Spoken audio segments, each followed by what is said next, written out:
Is that how you do it? Okay, then we do this.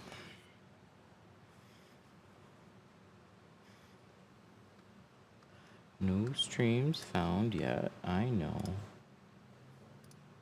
All right. And then we should be good. Oh yeah, there's a new version. I forgot about that. Looks like we're good.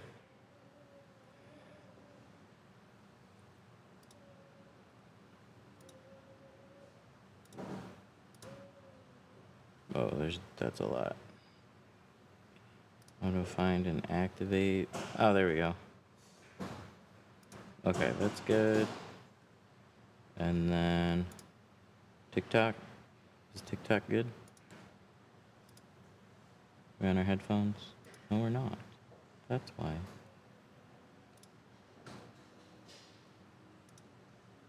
How about now? Hey. Okay. Should be good now.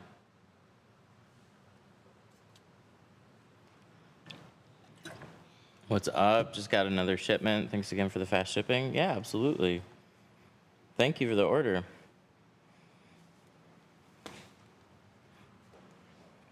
All right. So what are we doing?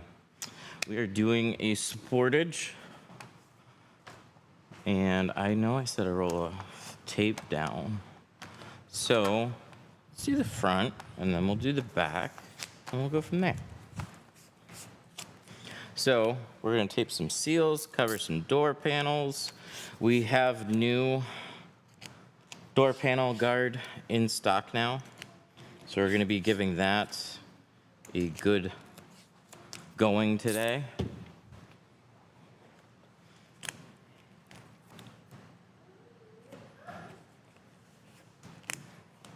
New seal guard, new door panel guard. We got the new. Things have been very busy. It's been hard to. It's been busy, and it's been hard to stream because of that. So, an array of appointments. We had a class. We had actually 2 more individualized sessions this week. Oh yeah, I don't need to do this. Hang on. Let me get our new door cover. I'm so used to doing that.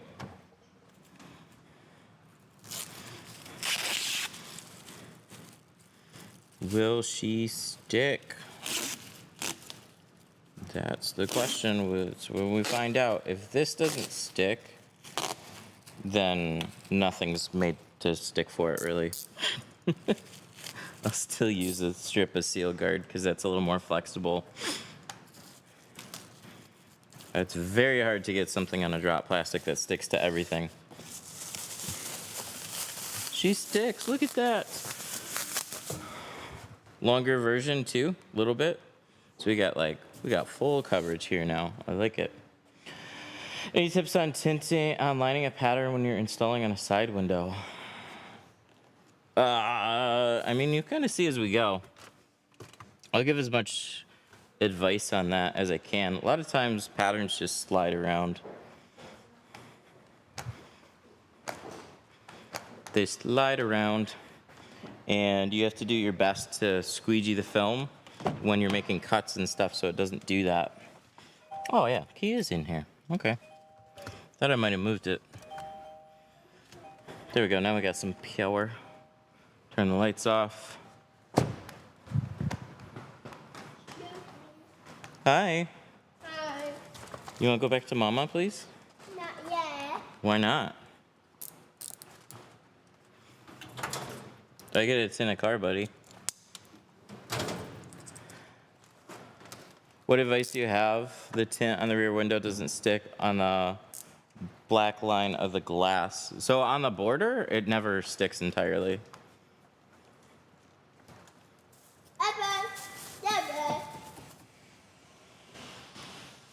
Yeah, you're funny.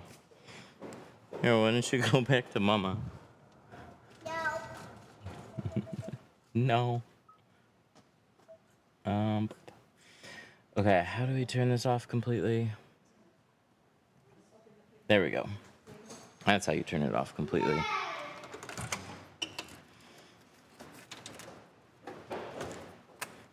So we got tape on that side.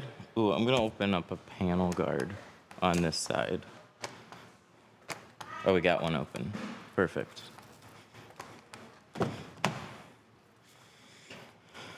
Where are you located? Need both of my cars. Dune. We're in Sterling Heights, Detroit Tint Studio.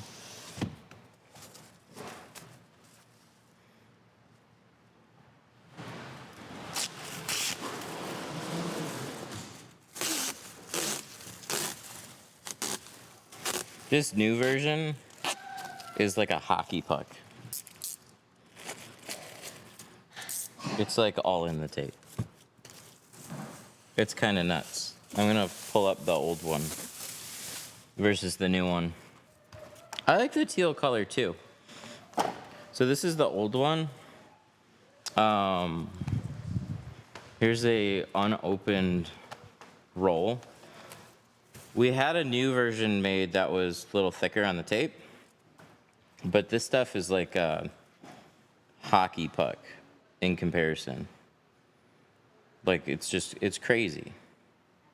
Same size rolls though, like same width.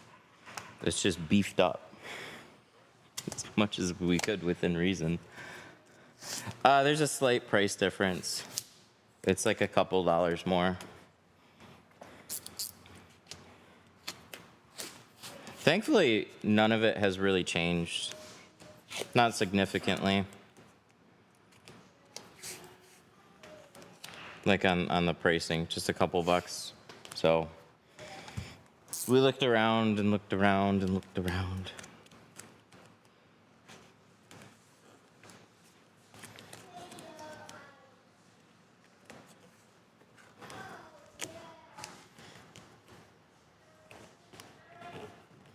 Thanks for letting me meet you 2 days ago. Oh, that's you. What's up, man? Yeah, thanks for stopping in.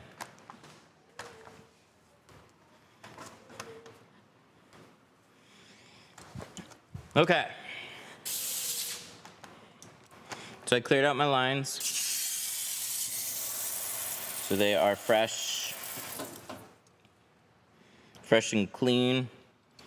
I've been keeping some isopropyl in another tank.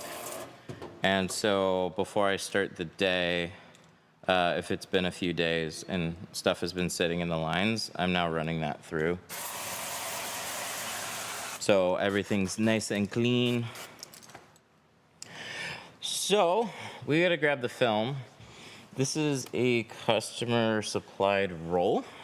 He bought some film through our store, tried it himself, and then ended up bringing it to us anyways.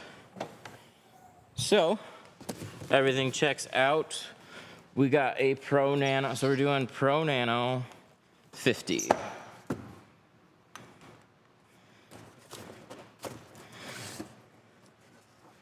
Gotta make sure that we don't disturb this. We got, I think, some film wrapped around here.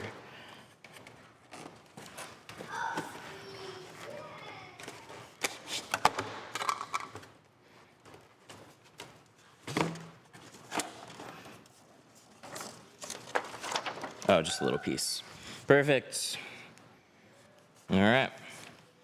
We're gonna get started with this.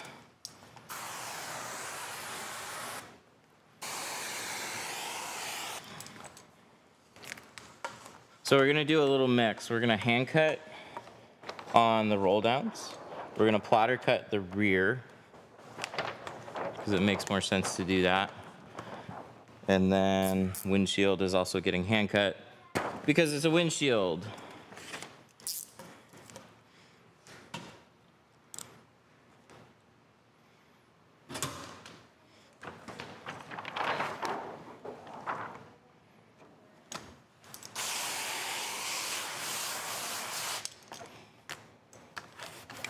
All right, safety cutter, we're gonna split this in two. So this is a 36 by 50 foot roll. You can cover, should be able to cover both of these doors because they're not very tall. just by splitting this in half, right like that. And we're gonna flip this around. It's been a little while since I've done Pro Nano. It's an awesome film.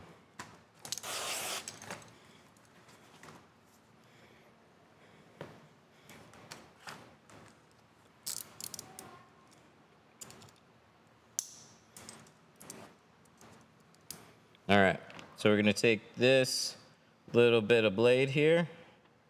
Am I in the rear? Hang on one sec. Let me just look at this. We're gonna flip this sideways. Ah, that's why. I thought it was a little zoomed in. There we go. Now we got a little bit more view. The new seal guard is amazing, massive improvement. Panel guard is gonna get the same upgrade.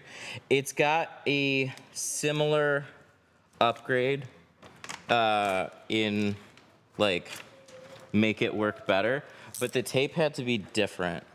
So this is seal guard, and then this is panel guard. The problem with trying to make this for the door panels is that it's stretchy.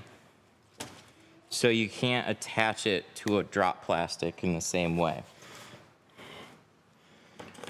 I didn't not like the original tape. It just always could have been stronger. So my goal is really to like try and keep the same type of tape and just find a stronger version of it. But what I'll do is if this doesn't seem like it's going to stick, which like it's super aggressive, it's so far stick to everything that we've put it on. But this is just more, this is a more flexible tape. So you could always put a stretch of this down and then do a drop plastic on top of it. It almost feels like electrical tape. Yeah, it's a vinyl style tape. That's what gives it its stretch. And what's nice about that is that it actually wraps around seals and holds, and then it'll also wrap onto door panels in like a similar fashion, and it doesn't really let go in the same way. It'll stick to headliners pretty nicely, so as you're installing a windshield, that front edge of the headliner, you can always put some pieces up there. The old seal guard wouldn't stick up there for very long. You'd like put it up there, it'd stay, and after about like 5-10 minutes, you'd see it dropping back and then falling off. This stuff will stay through the entire install. So like if you're doing a removal and you got a steamer going, it's nice to kind of block off the headliner that way too.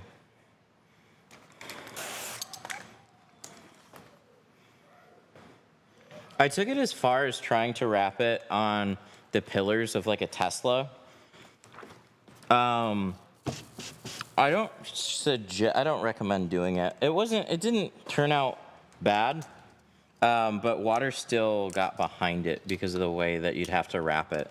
So if you want to protect Tesla pillars the most, like the inner A pillars,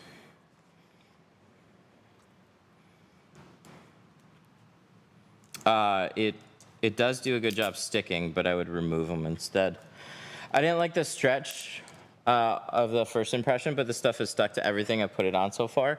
Yeah, that's basically our impression too. It's like, oh, this is a little different, and the original version was terrible. You could tear it, so you didn't have to cut it with a knife. So it's kind of a drastic change in terms of material, but it's a far better, more consistent material. So everything that we don't have a problem with like any vehicle so far that we've put it on. So it wraps around, and then like paint areas it has no problem sticking to, but like even these rubber edges, a lot of times the old tape would start to kind of like break loose, especially after it starts to get wet. This seems to just like always stay in place. That's been nice. How much tint solution per gallon? With tint slip, we're doing 1 ounce per gallon. Just gotta get the Seal Guard branding on the inside of the core. Yeah, I do miss that.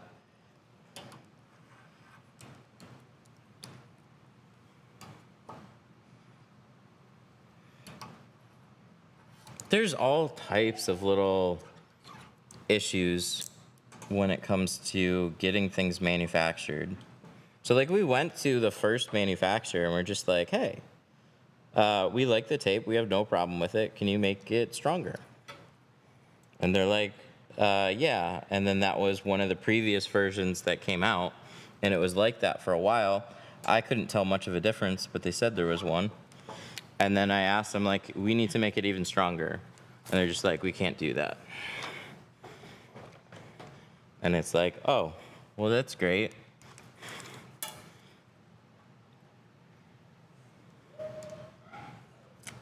So every manufacturer that you end up talking to,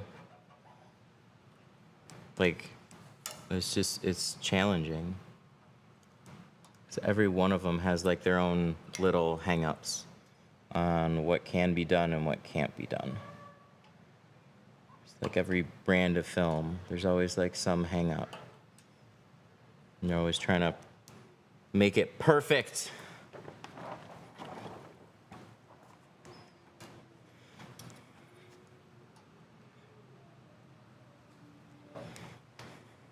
Makes you want to make your own crap? Oh, yeah.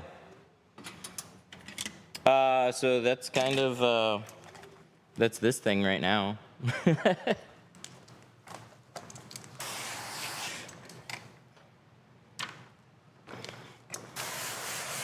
Working on it. We're gonna play around with that today a little bit too. It's been good.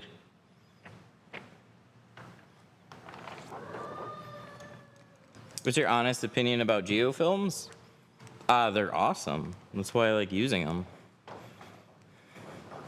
Geo is a less recognizable brand with S-tier films. So when you start looking into manufacturers and talking to a lot of people and companies, it's like you start to realize how small of a manufacturing world it really is. So there's a handful of film manufacturers, and some brands make their own films, but they also produce films for other companies. And there's also manufacturers that produce films that are less known for a lot of companies. So at the end of the day, it all comes down to what's on the box. That holds a lot of weight for customers and everything. So it's finding something that you know is good, that's gonna last, that has great performance and clarity and all that. But then you realize a lot of time the shiny brands aren't really any better than some of the other ones. They just had a better marketing division or owned by a bigger company. So Geo over Lumar or XPEL, yeah, over both of them. They'll go toe to toe in some situations, but they're just gonna be more cost effective than both.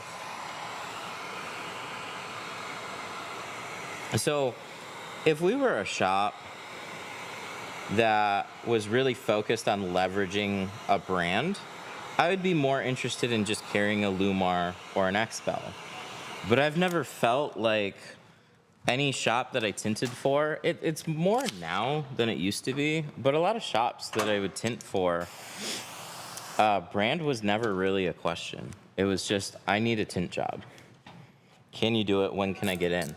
So most customers have no idea who's who, that there's even a difference. They're just more, they've heard carbon maybe, they've probably heard ceramic at this point. So then it's, brand then kind of becomes a differentiator between one shop to another, or just, you know, if somebody gets hit with a higher price and they want to do some research into a film company, then it gives them a lot more reassurance. But I did just see XPEL has a super cool program with the Tesla app. That was awesome. So I would like to see brands get integrated more in that way. Geo did something similar. They were, people didn't really know it, but they were producing a lot of the tinted headlight and taillight kits for Tesla. It just wasn't put in the app as Geo Shield. Just tried Tint Club, like them? Nice.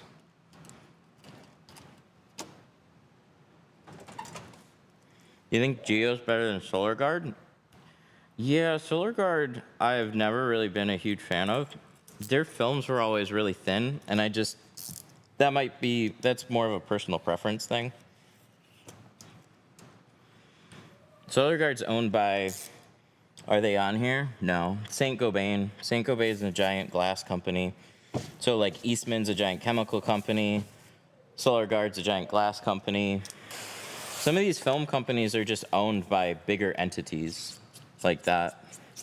Solar really dropped off on just, not necessarily film quality. I think they're a little more known in the flat glass space. But they're just like, for such a big company, it's like Global's problem. They had a good, well-known film, and they just kind of let other brands take their space. So if you're going to be a premium film brand like that, like this was back in 2018, we had been through a situation with a film company.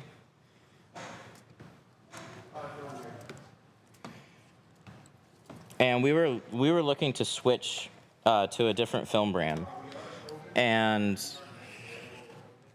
Solar was up on the table, but we couldn't figure out why Solar was $300 a roll for like $350 for their color stable dyed back in like 2019, when we could get most film rolls with the similar like everything for like $220, $250. It just didn't make sense. Nobody cared what brand of film that we used at the time. They were just expensive for what they were. If you're gonna be a big brand like that charges for it, then you just have to bring it.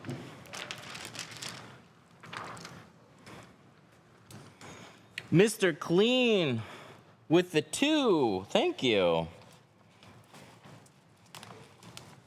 Hey, I stumbled across your stream on TikTok, by the way. It popped up. Good old TikTok algorithm.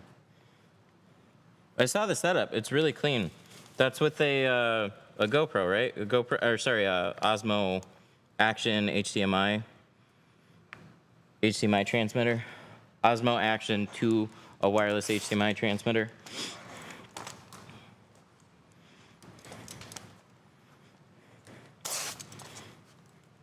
Solar free? I don't know anything about solar free. It always reminds me of sugar free, like sugar free gum.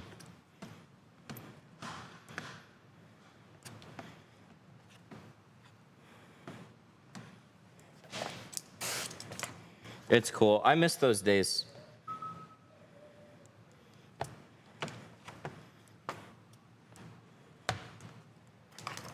Give me a pair of Meta glasses that I can connect to my PC. That would be amazing.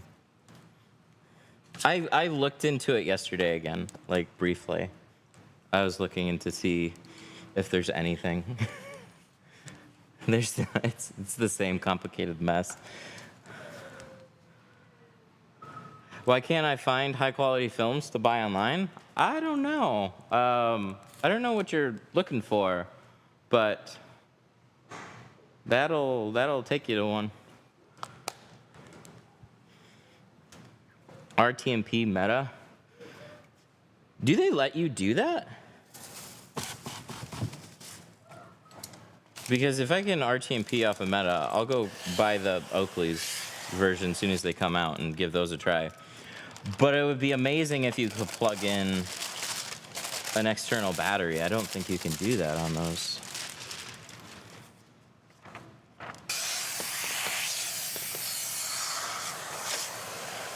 It would be probably cheaper for a laptop. Why you want the meta glasses? I can't strap a laptop to my face and walk around and tint a car. I haven't tried it though. Why'd you leave such a large gap there? Where? What gap?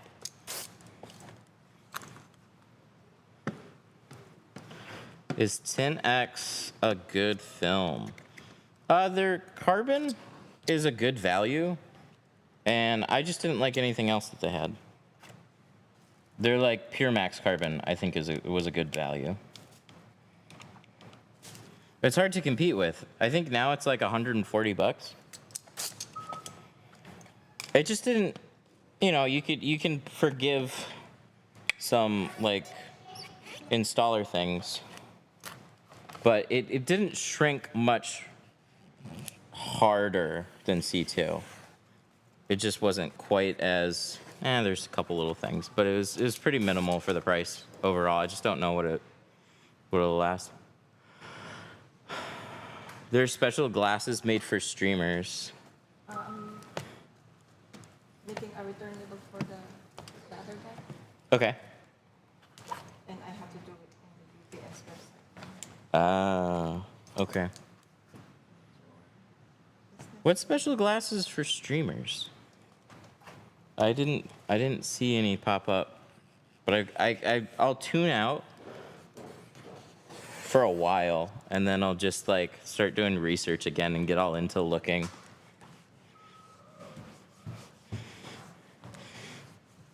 Oh yeah, so the film was on the outside. We cut it and we left it in a spot, and then we clean the inside, and then we pull it off, install it, and we get that sucker. We get it so close.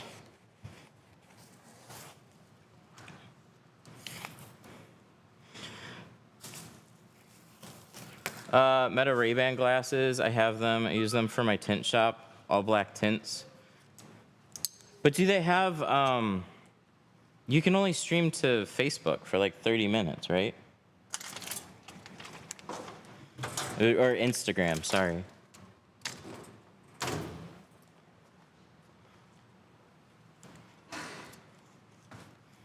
Unless they got some features that I don't know. I had them for a minute, but I heard they updated the record time.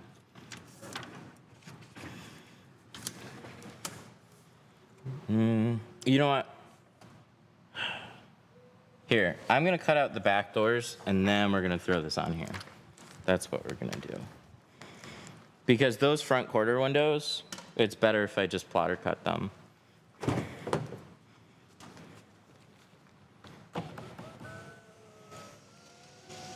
Meta, this is I think MetaQuest Link on PC might be able to connect. All right, I'm gonna look into that one. Because if I can get a video feed from from anything, it's really like if I can get a video feed from anything to my PC without a wire, that is always what I'm looking for. Because there's not much out there that'll actually just like wireless video feed to your PC. Then I can do a lot with it.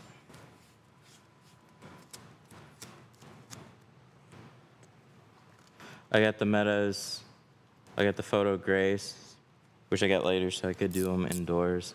I would get like I'd have to get prescription transitions if I got them again. It was super annoying. I had them for like 4 or 5 days, and it was super annoying to try and use them because I actually need prescription glasses. So I just got clear lenses to play around with and see how they worked. And then so I'm trying to work with them, and everything's blurry. But at the time, it had a minute capture time. So anything that I was trying to film, I was too slow. I was constantly too slow.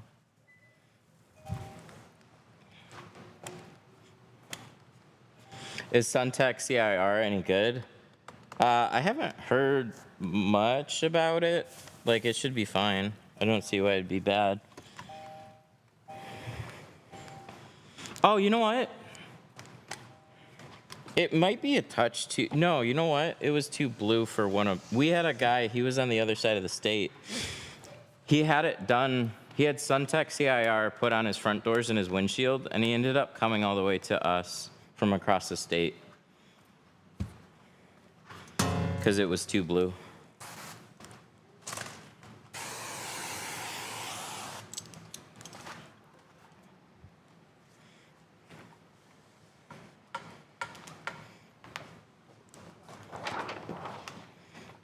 Why do you need them though? A pair of glasses?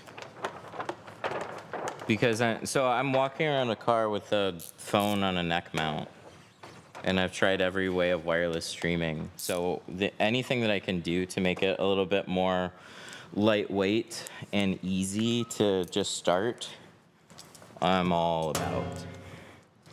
Less things.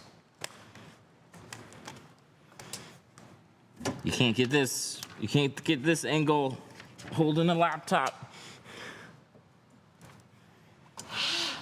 All right, Pro Nano 50.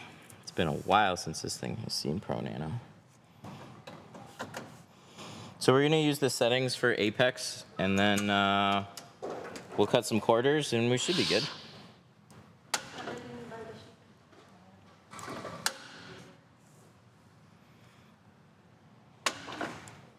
Figured you were a multitask. Dude, I get so overwhelmed with too much multitasking. I keep putting more things, and then, so like when I get this stream set up, it's been simplified enough. Wow, look at that yellow. Look at that. You look at this for too long, and then you look over here, it's like, ew, and then it color adjusts.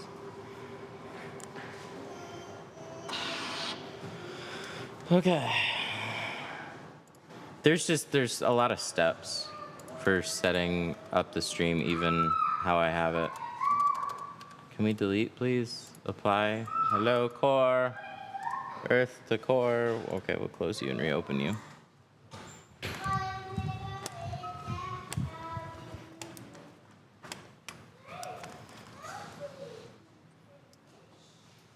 $723. I have a Porsche Macan. The dealer removed my front side windows for certification. I had it replaced, but now I get some serious color bands while wearing polarized glasses. You usually get polarized or like rainbows from wearing polarized glasses. I'd be surprised if they weren't there. So I don't know what film that you had before, but it's really common to have that. Why are you doing a plotter for the corners and back window? It's faster.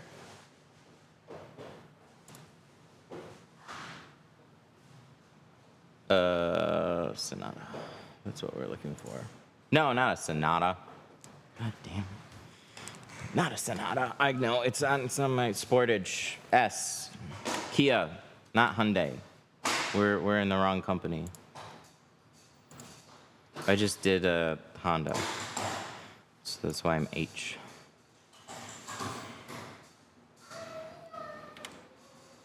Kia Sport. I knew it was an S word. Okay, so why are we doing, and then we can probably do the, what, rear quarters? We could do the rear quarters with the other ones too. Let's see what we can fit in here.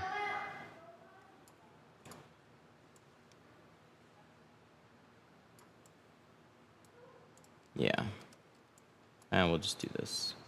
This would be good for a test cut before we do the back window too. So condition needs to be condition 2. This blade needs to be swapped. This is our 2mm blade. It's already set up for it. And Apex is thick, Pro Nano is the same thickness. Cross your fingers. Oh yeah, 36. Of course we can fit. Of course we can fit another section.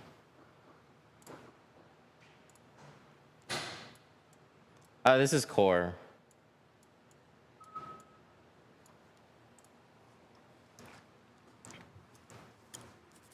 Core's got patterns. But they have people that are like actively cutting out tint patterns and doing it all.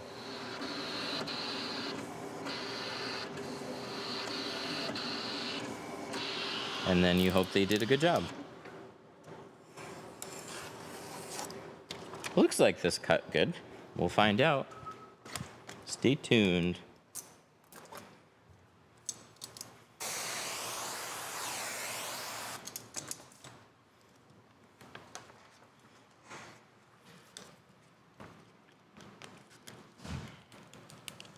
Ooh, nice. That's perfect. I would have put more patterns, but this is kind of a test cut rather than putting an entire back window and everything that I needed and risk having it not be quite enough. Now we know. And it also gives us another chance in case we screw up on a quarter, which should be not super likely on this one. Much easier than the Honda I had to do the other day.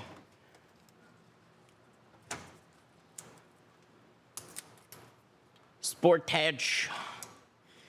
Vixu smart glasses with RTMP support. They got a lot of models. You have to talk to them. Okay, I'm gonna save that one too. I'll look into that. Thank you.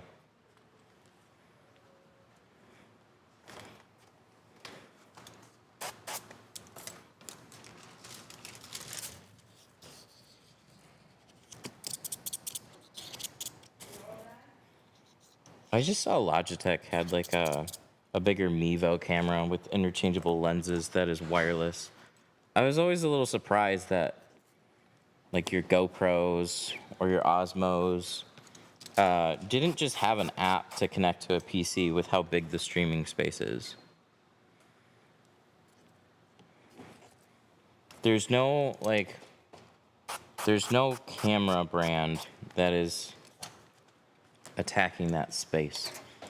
Ones where people like want to stream and they just want a camera to like go around with them.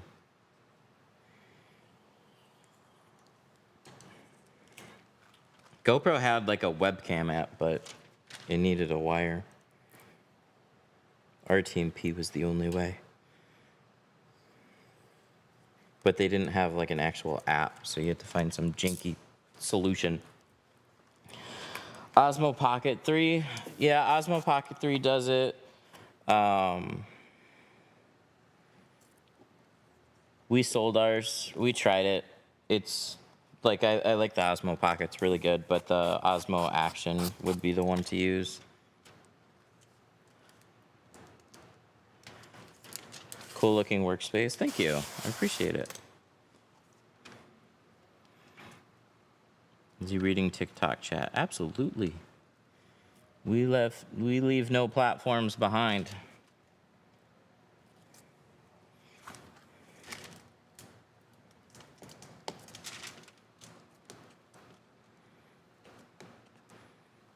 But yeah, I would totally use a Osmo or a GoPro. There are just some challenges. I'm probably gonna end up buying a router and trying it again. Just a different router. RTMP with the solution that we have right now, just for whatever reason, wasn't working. But this works great.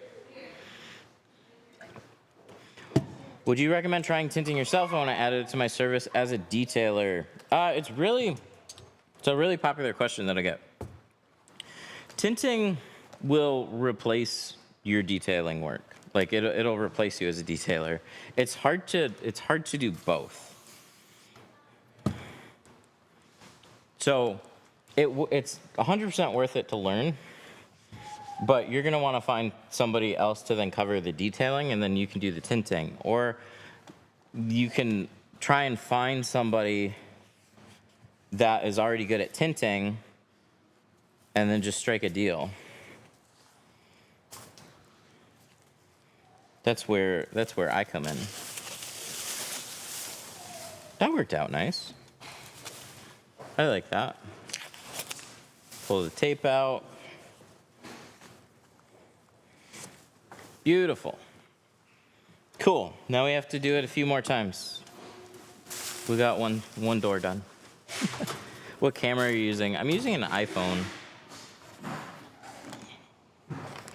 It's connected to the to a box wirelessly, and it's been really hard to find a camera where I could do the same thing. So I guess the answer would probably be an Osmo, if I can, but I don't want to do the wireless HDMI again. It's just too much to strap on that I don't want to. I want it lightweight and easy. But it's hard to beat the quality of this one. What if I just wanted to tint my personal vehicle? Would you recommend? Funny enough, this client did exactly that. He bought this roll of film, tried to tint this car, and brought it here. So if you're just looking for a good tint job,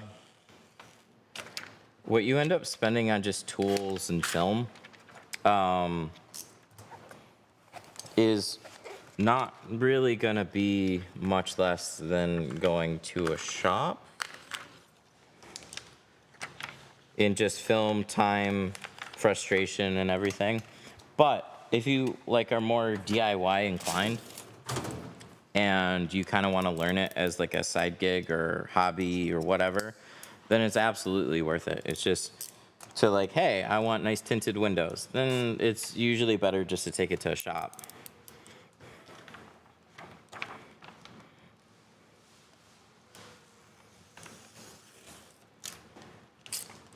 Did you ever cut the window channel by accident? Yeah, I've definitely done it. I don't do it anymore. But yeah, it's absolutely happened. So when you make those cuts, you're gonna put this much blade out, and you always angle your knife away from the channels. So when I'm making this side cut, my knife isn't this way. It's tilted away from it. And I keep a little pressure pushing this way, so it's not angled into it. And then it makes a nice clean cut. These ones are nice though, because it's just like pure plastic. There's actually no like rubber channel there. Good job, Kia.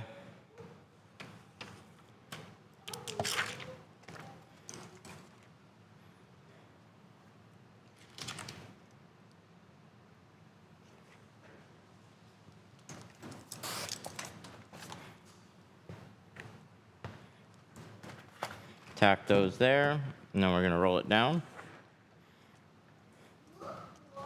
And the car's off again. Dang you, Sportage.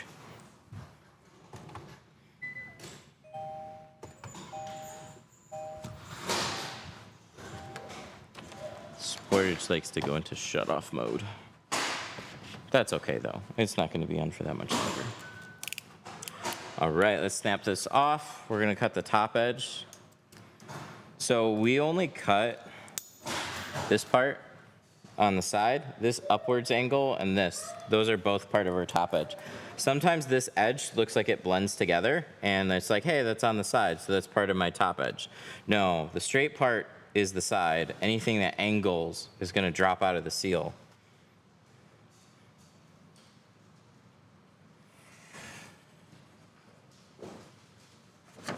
Do you have it on a battery tender?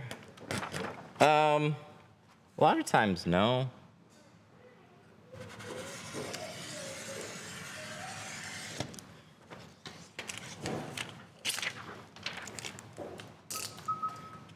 It's fine to, and it's typically fine not to.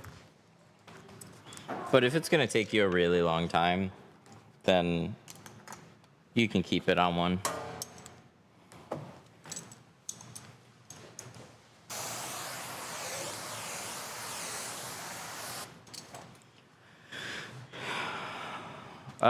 Vuzix M4000, 2,500 bucks. Also, it can RTMP as far as I was aware. I did my research. It was expensive, so I skipped it. But you're rich.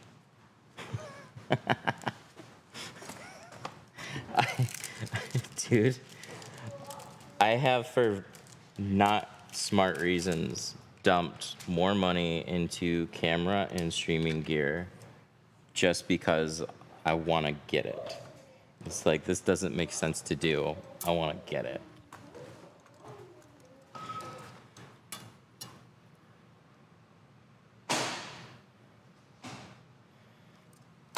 The worst is when you try a thing and then you use it for a little bit and then it ends up sitting.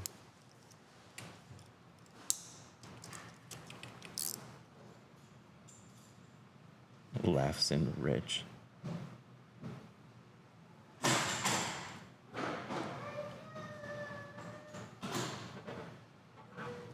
No, I don't have just a ton of money to throw it at all. It's gotta actually work. It's gotta produce. But there's always a bit of a leap, and there's been changes and stuff that like when I was first getting a GoPro, it was like, I don't even know if the streaming thing's gonna work out. So I got a 7. This was when a GoPro, 7? And then the 8 was just coming out. I knew the 8 was coming out in like a month. And I'm like, well, if this doesn't work out, I'm just gonna return it within the 30-day window. But we'll see if this works out. It was in like 2018 or something.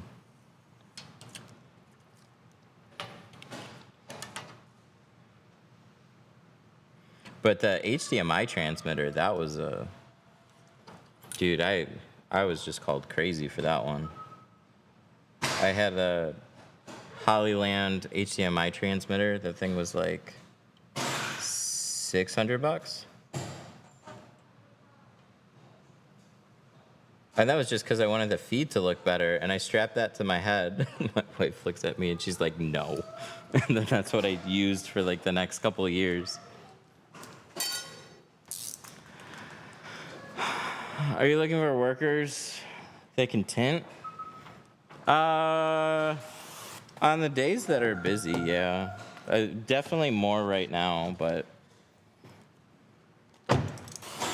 we're not really like actively looking. We're just kind of busy and maintaining and doing other stuff in the process. Same as what I have strapped to my chest. I was talking to 2 or 3 other tinters.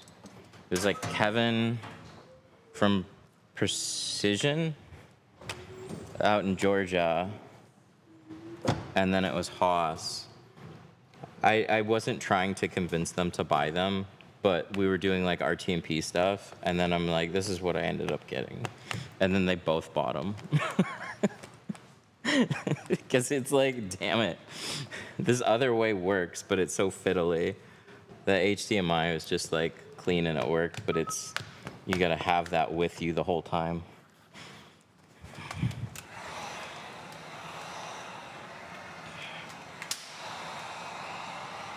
I know how to tint. I bet you're not in the US though.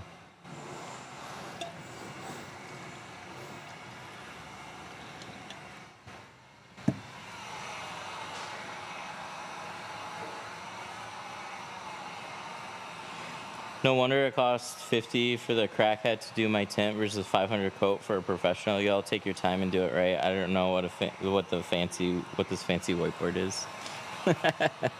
So there's so many things from here down to the $50 crackhead doing tint. Anywhere above that, you can get good results. You don't need a super fancy space to do it, but the more control over everything that you have, the nicer everything is. Better lighting, easier to see, cleaner work environment, less stuff to worry about floating through the air. Why do you heat it? Okay, so believe it or not, the glass has a curve to it and the film is flat. So I'll pick up the bottom here And we'll just curl in this bottom edge. Right like that. That is a shrunk door window. Just the very bottom. Too many people go high up with snap shrinking. They're like up here. I'm literally focusing like if the heat's a circle, which it is, and the hot spot's right in the center, I'm putting that, does it look, is that a thing? Right there.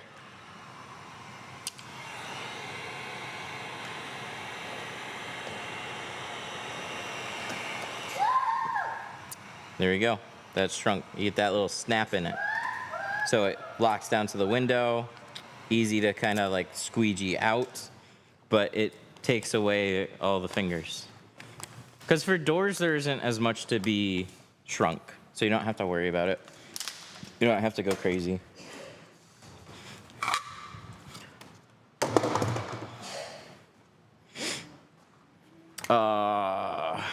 Let's see if it's done. Okay, I guess I'll continue. Okay, so we're on this side. We need a door cover. For those of you that are just tuning in, our panel guard is back. It's blue, thankfully, because that goes with the logo still. The quality I got is not worth the money. It's horrible, contamination everywhere, wrinkles, gaps, air pockets. So, I wish there was some way, some practical, easy way of conveying that was generally the case when you just like shop purely on price. But it's really hard to convince people that it can just turn out so terribly, and then you can risk damage to your car. There's cost in removing it. So it just sucks all the way around. But when you're calling around to people or messaging and you're getting quotes, it's just like, why is this one so much more expensive and this other one is like so much more cheaper? So I wish there was an easier way for us to do it. Some of that is done for us over the live streams. So we like to be really transparent about vehicles getting worked on.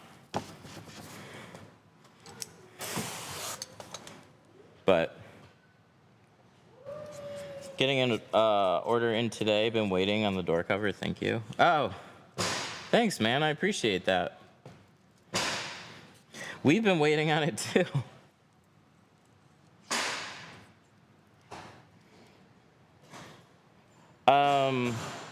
I know a lot of people bought car tents or inflatable paint booths to start in. Yeah, there's a number of ways that you could try and do that. If you're purely outdoors, it's no matter how you do it, it's going to be really difficult. Because with the doors, or sorry, with the outdoors is what we're talking about. A few things: doors, door covers, and outdoors. With the outdoors, you're fighting against so many things. Setting up a tent, it's like a windy day, sunlight, rain, temperature, all that like affects your work. So to purely just learn, I would probably go rent like a storage unit and practice on a car, and then try and get some friends and family's cars. And then from there, I'd build up a skill, and I'd probably try and go into like a shop, but not my own, and not a window tint shop necessarily, unless a shop was willing to teach me.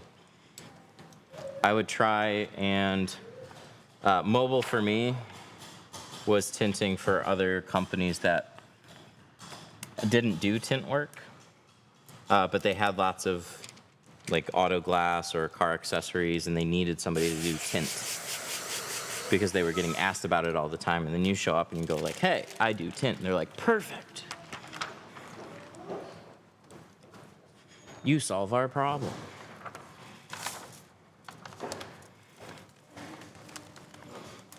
But yeah, there's a lot of shops like that that just don't have a tinter, can't keep a tinter.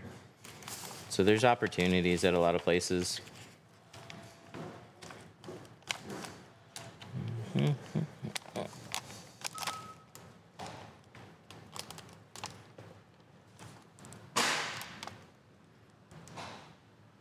Looking good.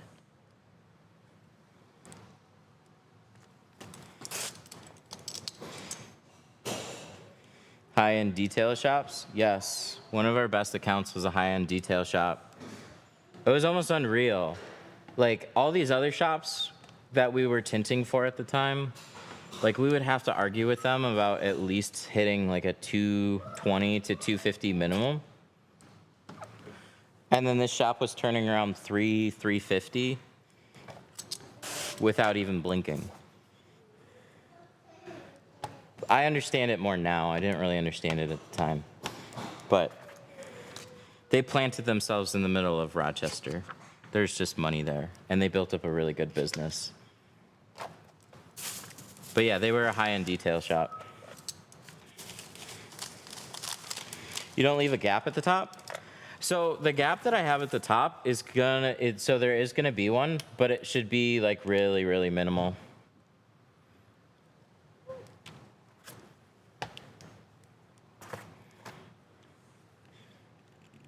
We just don't want it to, like, it should be like within, what, like a 30-second or something? Like really small.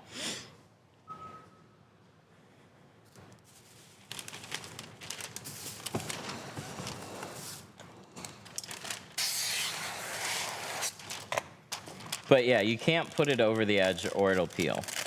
So your option is leaving a little gap.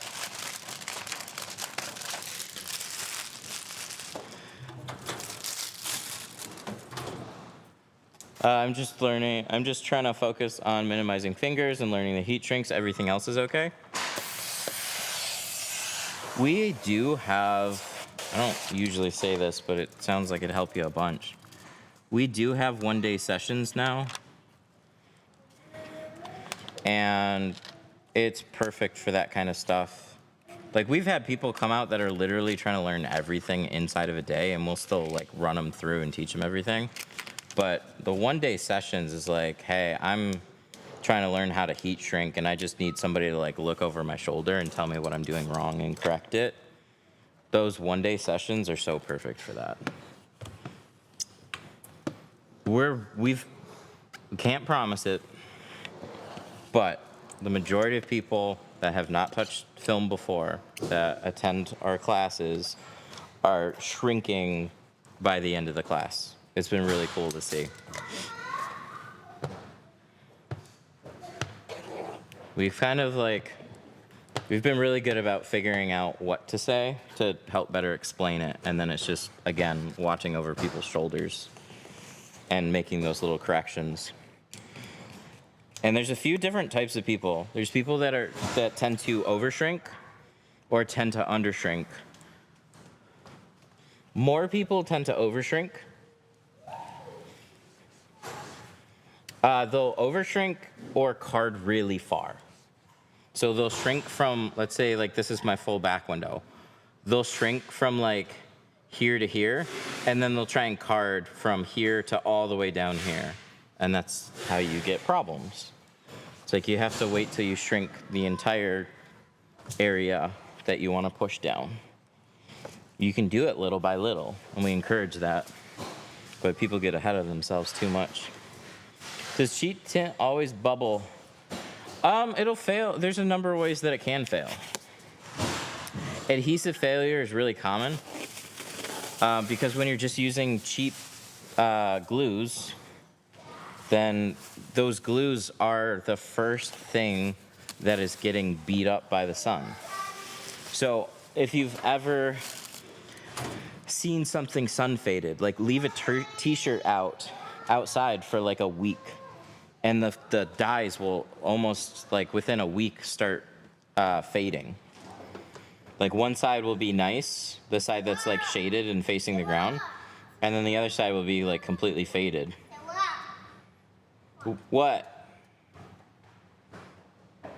There we go. So what's happening is your tint your paint, your car is constantly just getting hit with UV all stinking day. And so the first layer that you have is the adhesive. So when a company uses a cheap adhesive, it's just the first thing to fail. There's nothing in between there to protect it. They'll have UV inhibitors a lot of times in the glue, but I mean, when, again, you're cheaping out of materials, it's just science. It's likely to fail. This is the edge that I was gonna show. I just saw a little air pocket up there. But you see how close? It's very close. It's very good.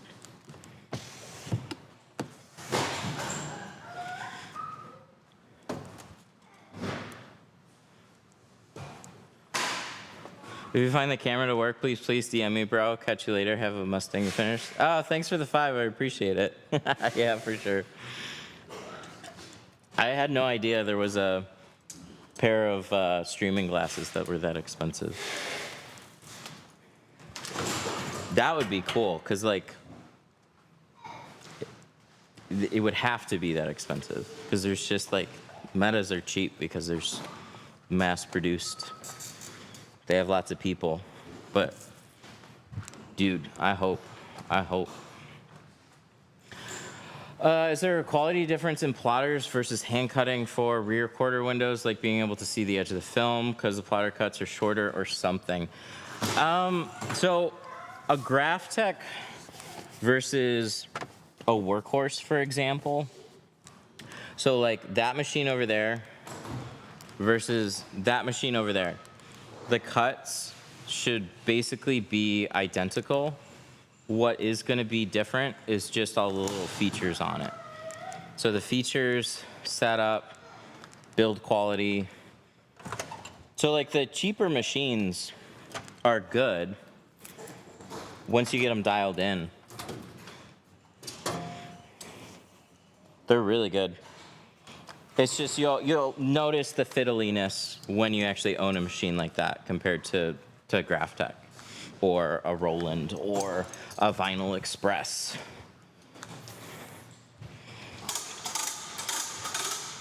If they work, it's 48 hours of battery life. Whoa, that'd be crazy on a pair of glasses. That'd be nuts. Battery life is a huge problem. Oops. Hang on, let me run this through. Cleaned out the lines. Yeah.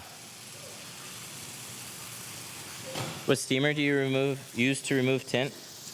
We have a Jiffy steamer. We've had it for a long time. We just ordered a pod steamer to check it out. Still not quite there. What? He got a car jump thing. Nice.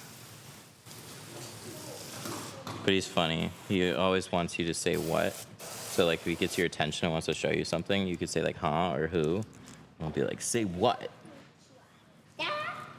I would. I just gotta finish this car first and then I can help you.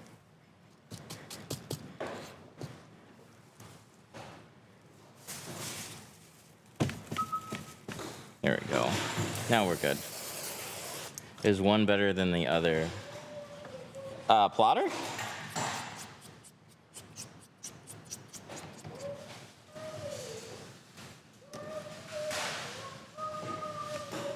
Love your videos. I still order stuff from Pre-Cut Auto Tint all the time. Who's that? Do you use the blade for window scraping? Yes. Just a single edge razor blade, flat against the window. It's the best cleaning tool.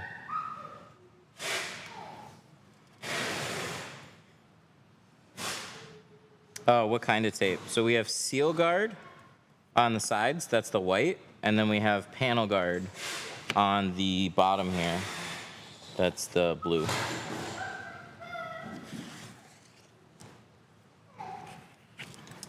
It'll be live soon. Nice.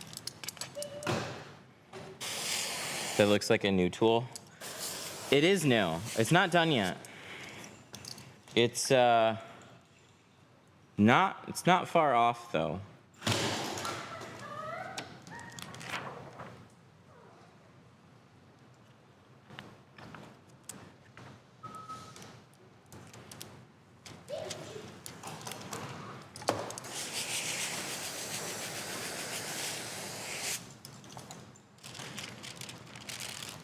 I need a name for it though. I'll be waiting. Thanks, I appreciate it. It's been cool. I usually have one handle for cleaning and one for installation.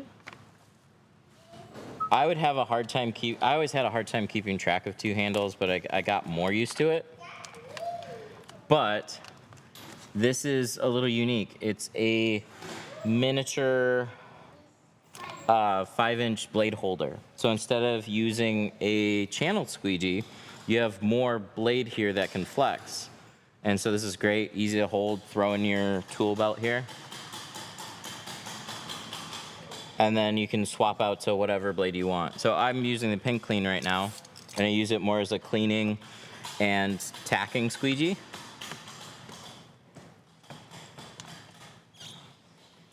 But I love the crop squeegees because you can get farther in on the edges. Versus this, I like this squeegee blade the best for pushing out water and just all around squeegee, but it's not a cropped one. So these edges, when you have stuff on the back edge, like look, we can take this, we can go all the way like that. With a handled squeegee, if I'm going in this direction, my handle's gonna hit the door panel, and a lot of times the back edge of this will almost bump into the side, so you can't get this into super tight spaces either. Where'd you get it? We made it.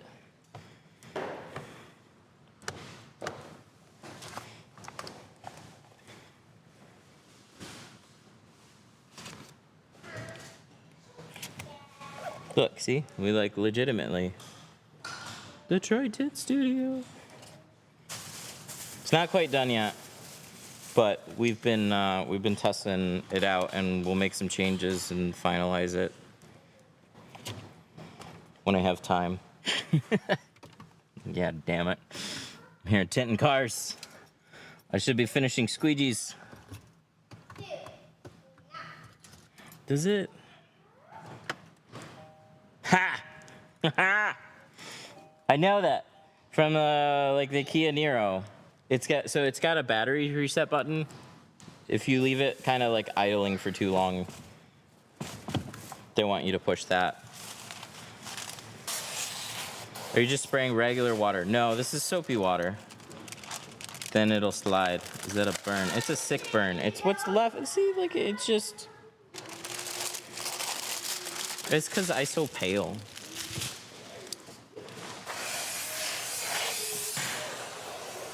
It's like healed over. It just doesn't look great. I will be forever asked about that until it goes away. Maybe next year. I decided to brand myself with a steamer.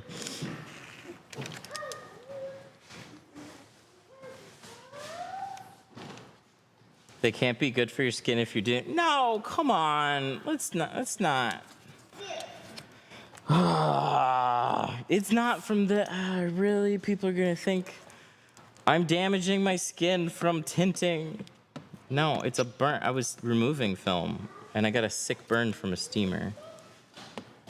People are gonna see that and be like, "Oh no, it's acid." Shit. God damn it. But if you get that question once, it's gonna come again. We use acid. It's battery, yeah. There it is. It's battery acid. That's a good tie-in. People have heard of battery acid.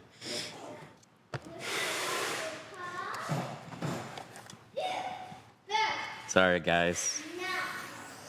Now you guys are gonna get asked too. Like, I was watching this guy, and then he had a sick burn from battery acid tinting windows. Is that gonna burn my car? Sorry, you all are gonna get affected now.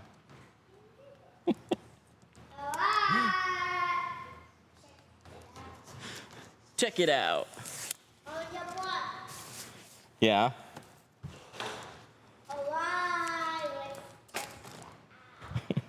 It's funny. All right, let me get a quarter window. Matt is the king of window tint. I'm the king of sick burns.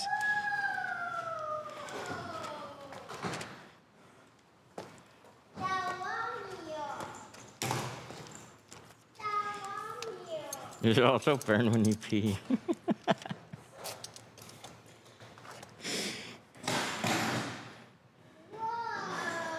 We're just all sorts of damage now.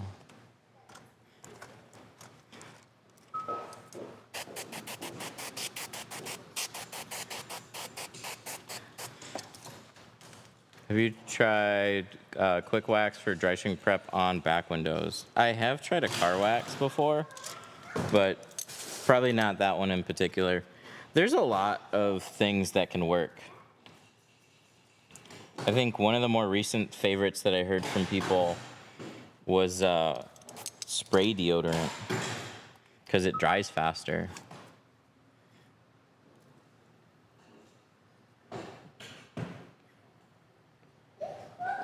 You just need like some type of like wax. What's the purpose for the tiled floor? It honestly, like number one, it looks cool. What's up? I sent the guy a return label. Should I fulfill his original order? Did you hear back from him on, like, yeah, I'll drop it off? Did you hear, like, did he message you back and say, like, oh, okay? Yeah, he sent me a picture. He got the wrong one. And then did he say he would be nice and drop it off at the post office? Yeah. Okay, that's fine. Yep, fill it. It's just nice to have communication with somebody in a situation like that because we are at their mercy. We swapped the label. It's our mistake. We swapped the label on an order.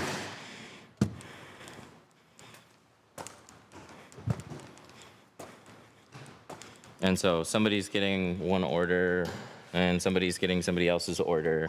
And it's like, please send it back. Please. But mistakes happen.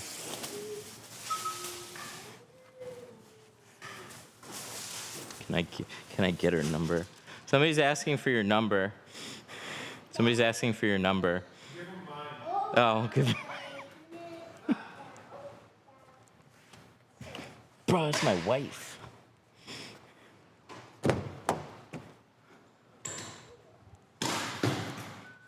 Look, Daddy. What? Yay! Wow. That thing's pretty cool. Daddy, I did it. You did do it. Good job. My bad. I tried tinting with milk. It didn't work. It does work. You just gotta add some soap. Treat it just like water. Add some soap. It'll work. I was surprised how like perfectly okay it looked after the fact. Like there was no milk residue. It all dried out. It looked fine. It just looked like it was nice tint.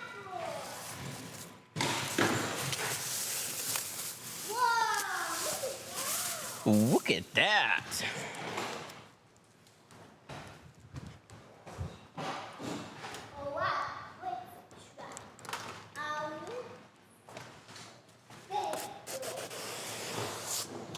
My tint peeled off and now it's sticky, so that's gonna be just a layer of glue. The best thing that you can use is just mild soap and water. You could use Dawn, you could use a baby shampoo, you could use hand soap, really. And you're gonna wanna use, what I'm grabbing right now, a 1-inch razor blade. And I'll show you exactly how you wanna remove it. So on door windows, it's better to have the glue soapy, so the glue just sticks to itself.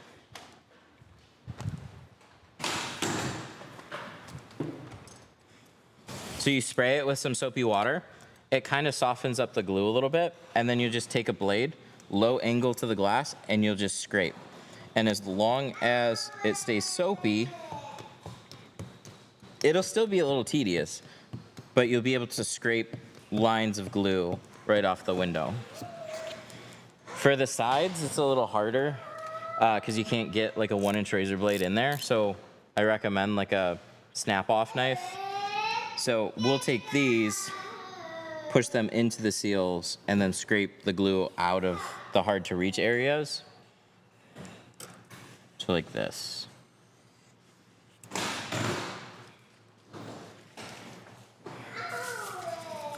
But don't just spray adhesive removers on door windows. What'll happen is the glue will melt and it'll start to stick on all your paneling, on the seals, on the edges. It'll just be a mess. Soapy water keeps everything a lot nicer. Would you recommend doing this yourself? I always encourage people that are interested in tints. Like, it's great to pick up some film and tools and just try it out and see how it goes. But if you just want like a nice tint job on a car, take it to a shop. There's just plenty of things that like I would hire a different professional for. I just don't have every skill set. I know how to tint. I'm gonna have somebody else do other things on my car.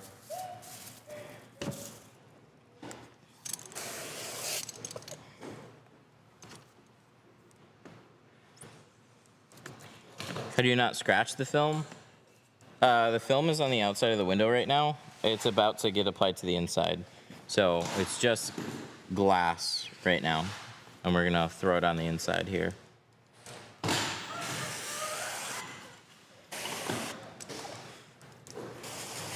Argentina, what's up? Do you guys have a warranty? Yes, absolutely. We go with the film company's warranty.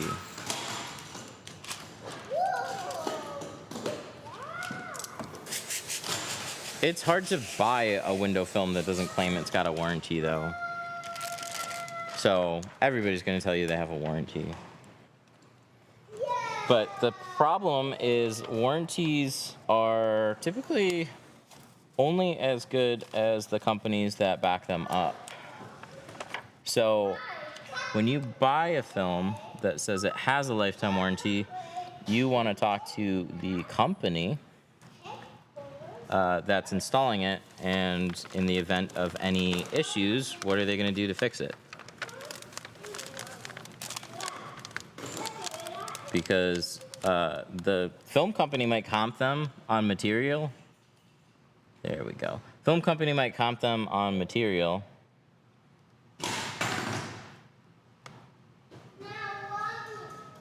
Make sure that's nice and lined up. That looks good. But the shop still has to replace it.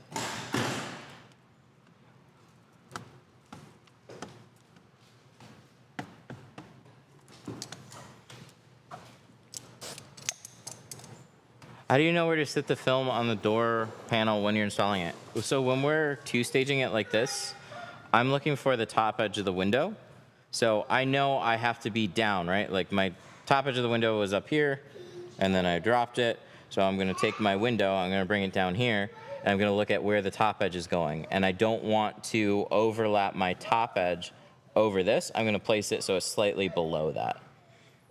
So see how much film right now is resting in the panel area? Remember that. So when you go to place another window, you never, like a lot of people tend to just start really high and try and drag their pattern down. It drags on the top and then catches more. You want to start low and then go up into the top edge. Then it's not gonna squeegee the water away from your window. Slide a little easier on you.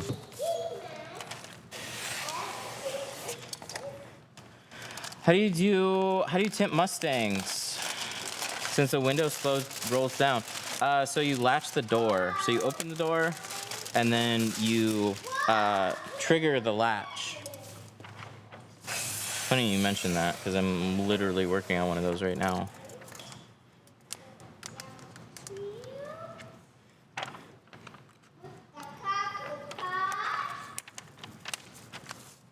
The door latch, not a Mustang. I tinted a Mustang the other day, though. I tinted 2 of them the other day. One of them was yesterday? Oh, no, not yesterday. Day before yesterday.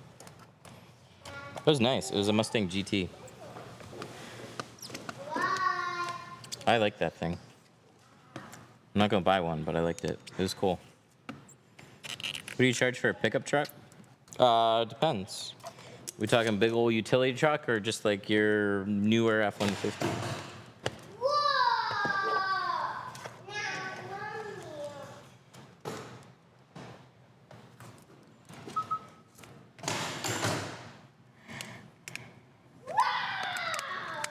Why is this the only way to put the film? No, it's not. There's other way. I could pull the seal and I could install it that way. I'm just way more familiar and comfortable doing it this way. Ford Ranger Raptor. Ooh, those are all over the Philippines. Those things are fun. Every Ford truck that we saw in the Philippines was a Ranger Raptor edition. There were so many of them. It was crazy. All the way around, it depends. So front doors and windshields, because there's factory tint on the back. We can tint over that though if you want to do all the sides and the rear, or if you want to do the full thing with the windshield. We have a lot of different options that we can do. Most common is just sides and rear, or it would be front doors and full windshield. Those are usually the most common packages that we do.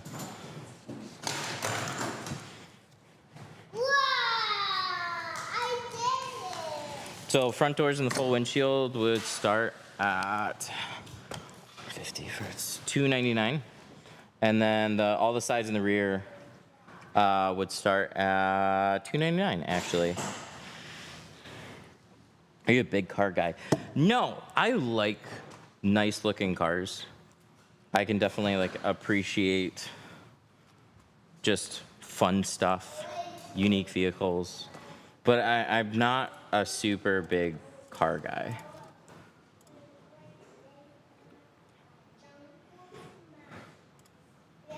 I just never have been.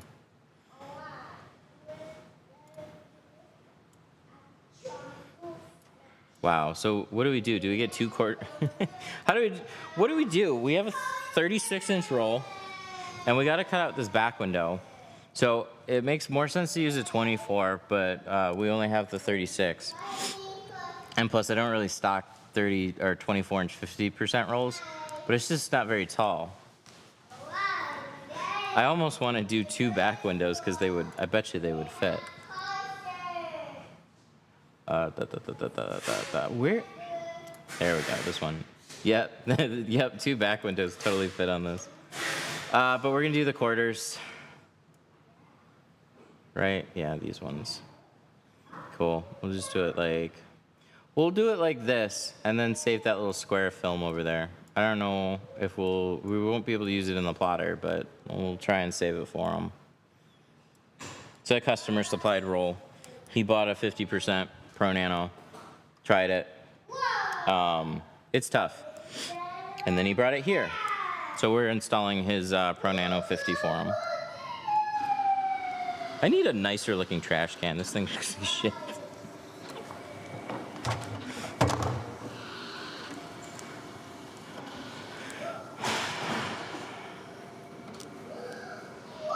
Is Saran Wrap an alternative to Carpet Shield? No, Saran Wrap doesn't stick. So what made Carpet Shield good was the adhesive on the back, and you could just it's like Crash Wrap. Crash Wrap wasn't even strong enough. We had to do Carpet Shield, but Carpet Shield got expensive. So we have a product now, and there's honestly a couple things that I would suggest. You either get this. This is Panel Guard. So this has a tape and an attached drop cloth to it. So this sticks to the top, drop cloth covers it. or drop plastic covers it. Or you can get a cheaper roll, and then you can put like just a nice tape. So this is our seal guard tape. You could put this on the top of the door panel and then anchor the like what am I thinking? Like it's like a masking tape. They just don't stick very well to door panels, or else we'd be using that. Name the car for an edit. I've said I want a Sienna van. Give me Sienna. Every edit should be a Sienna van.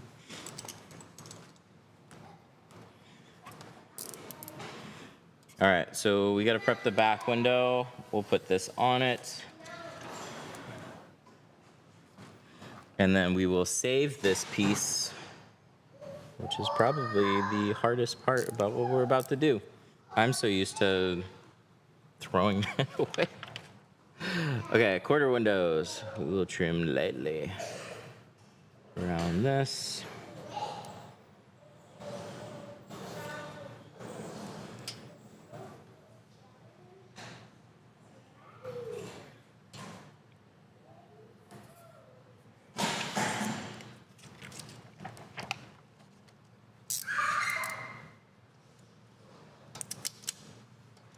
I want to see Sienna van again. They're more available now. Prices are more realistic. Interest rates are still a little brutal. But once we're done with the lease on the Explorer, we're going to get a Sienna van back.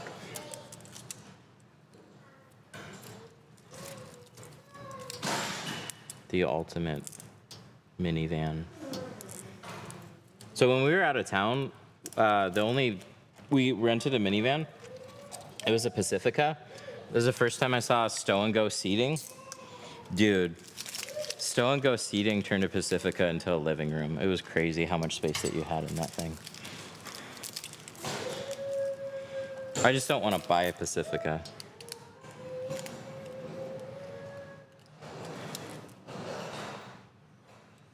Town and Country. They don't make those anymore. Do they? It's just like Pacificas. You have like the Carnival, you have the Honda Odyssey, which the Pacifica has an all-wheel drive. That's been like one of the bigger hang-ups.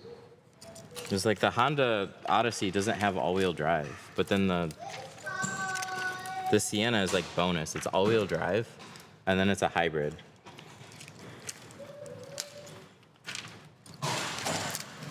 It's hard to beat.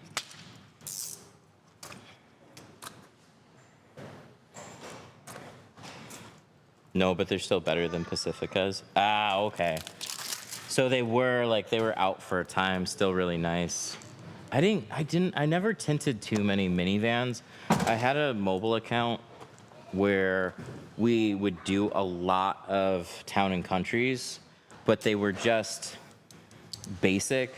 There's no extras. And we were just basically factory tinting the rear. Is all we would do. It was just, I'd do like 3 or 4 of those in a day.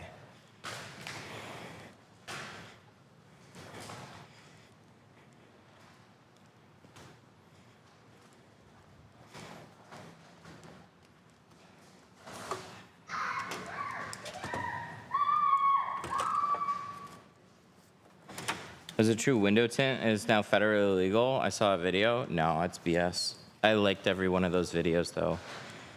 Every one of those videos that popped up in my feed because I knew other people would see them. I knew other tinters would see them.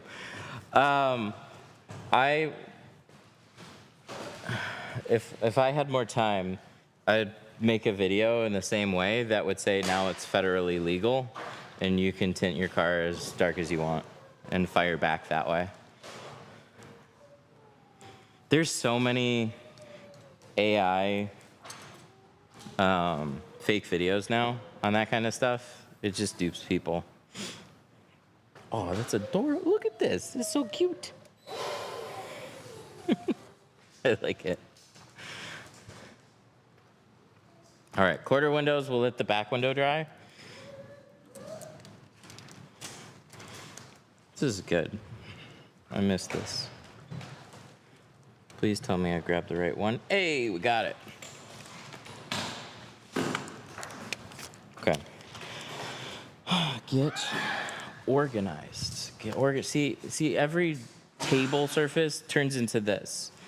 This is my problem. Where was this? I looked for this for like 10 minutes. Not really that long, but it was sitting there the whole time.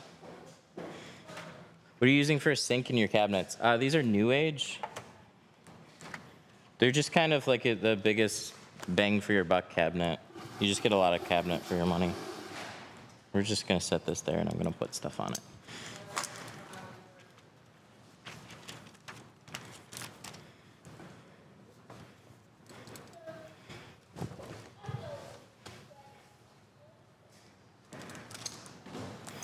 I have my Ranger Raptor tinted with 5 all around and 30 on the windshield. That is nice. If you want a dark look, 30 on the windshield. What film? I'm a little jealous. Geo needs to get a 30%. They just don't, but they really should have one. So 35 is like as dark as I would recommend, but if they had a 30, I'd probably push it a little bit with a 30. That'd be super nice. Like 30, 35 blocks out like it's like driving around with lightly tinted glasses all the time. So at night, it's not too hard to see out of. During the daytime, it's really comfortable.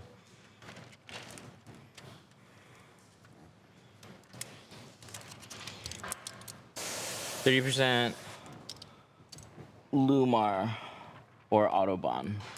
Oh, it was Autobahn or Lumar? Okay. They'll have a few more shades.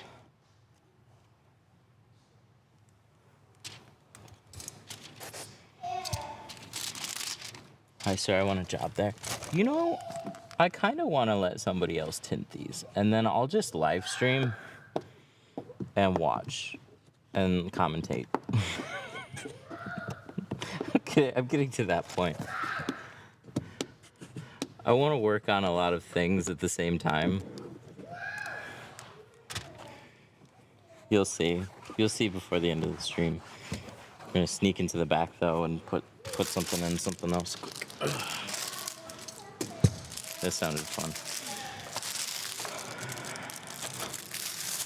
Night driving sucks, but it's totally worth it. So the 5 on the sides, yeah, that's why I don't go quite that dark.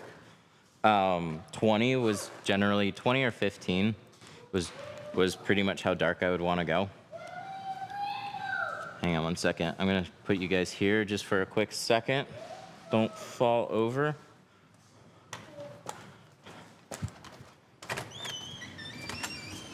Yes. Is that stuff really baby shampoo? No, we don't use baby shampoo. Baby shampoo is still good though.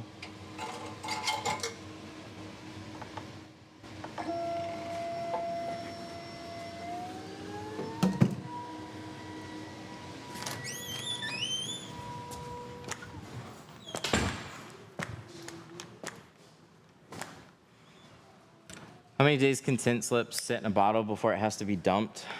It'd be great to see if we can have a version where it can be longer. I don't recommend more than 2 days, really. Oh, you know what? Sorry, I'm snooping for a second. I actually haven't held one of these in person. So this is the Invisible Glass Reach. Nice. I thought these kinds of things were a little silly, but it lets you keep like a really low profile and you can still reach down. That's nice. I like that. Looks like I scrub it with a stick.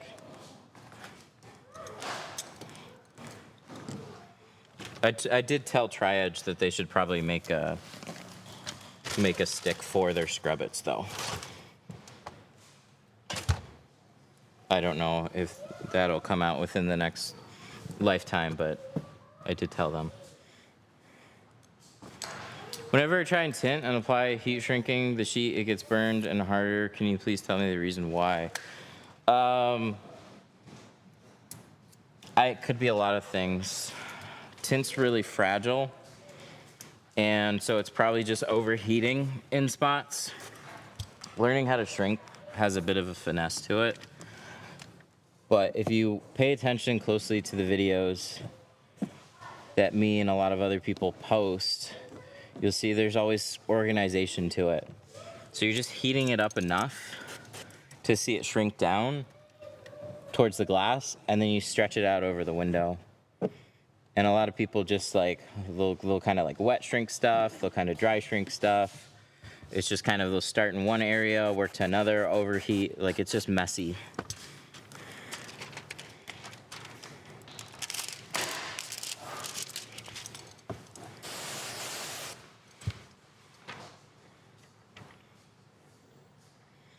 That one has a low spot in the middle, so it doesn't make good contact with the windshields. Yeah, I could see that on certain ones. Comes a little far down, so like a slimmer profile one would be nice.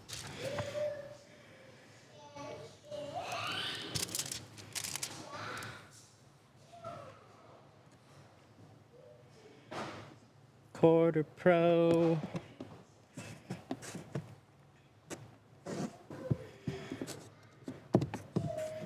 So it's funny, it's always funny that this is a quarter and I use a Quarter Pro for it. No, it's not, it makes sense. The Quarter Pro, I use these for a lot of times a little bit of a different reason. I can still a lot of times squeegee windows like this out with a 5-inch handle, but it's these little tight areas. A Quarter Pro lets you hit those areas and like squeegee better than you can with a 5-inch handle. So like when I squeegee with this thing, it'll be perfectly dry. And that means that it's perfectly clean. Whenever you leave like little water streaks behind, there can be dirt in that. So that's why I really like any small squeegee on a stick with a flexible squishy blade at the end is super good when you're doing dotted areas around the areas that drip straight down.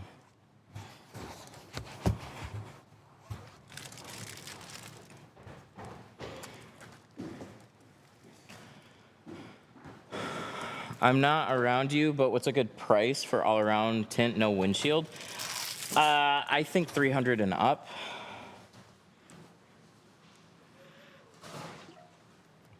$300 on the low end. We're $450 for a ceramic. I would like to be a little bit more expensive than that, but that's generally where competition has led us.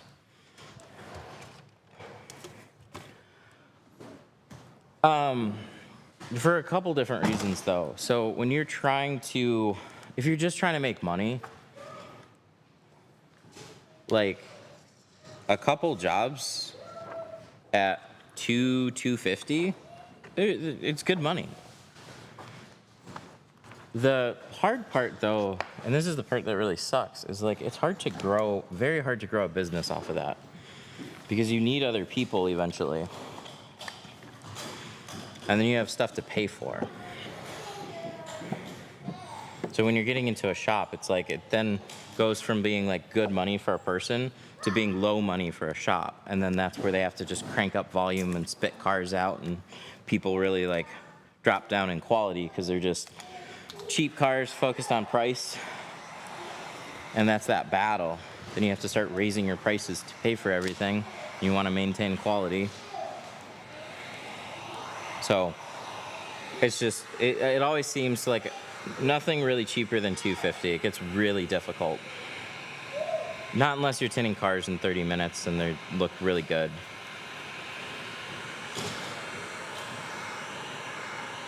Is the tint pre-cut or do you cut your own?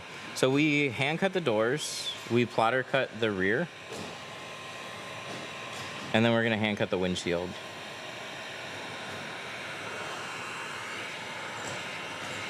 When I'm hand cutting, I get more of a precise cut.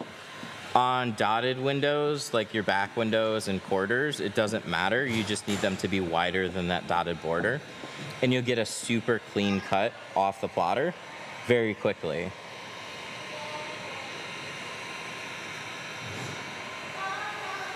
And a windshield, we're gonna hand cut that, but we're gonna put some safeguards down.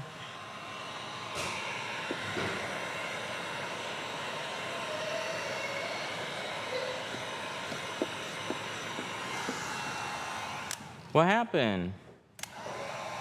Do you hurt yourself? Aww. Uh-oh. You're all right.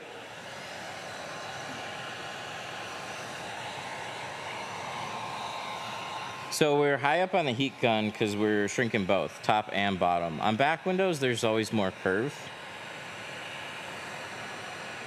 We're on the door windows, we're just on the bottom. There's just less curve.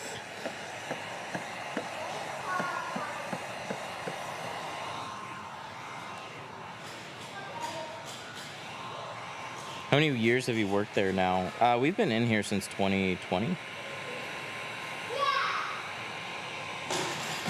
Pandemic. That was fun.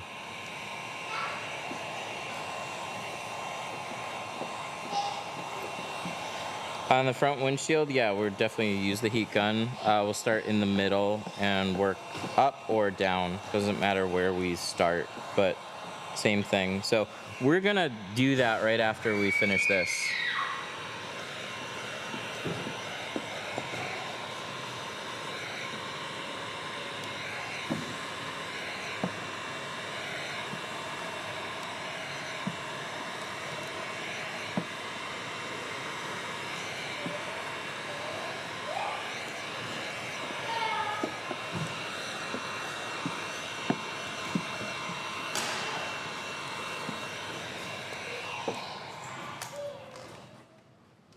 Cool.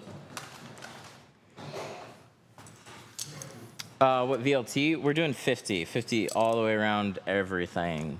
50 on the front doors, 50 over the factory, 50 on the windshield, 50 on your face. Oh, got him.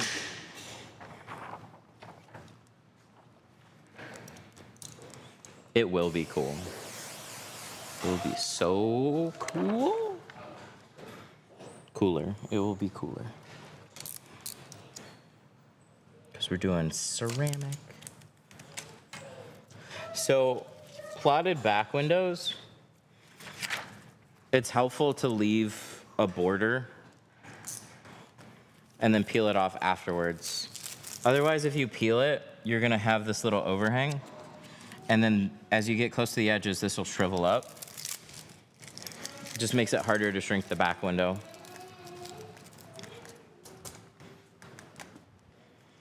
Hello, I placed an order. I placed an order and apparently they sent me the wrong one. I think it's the guy. Bebo, I think it's the guy that got the wrong order. Oh, we sent you an email. So we had somebody, labels got swapped. What, can you tell me what the order number is? Does his last name start with an F?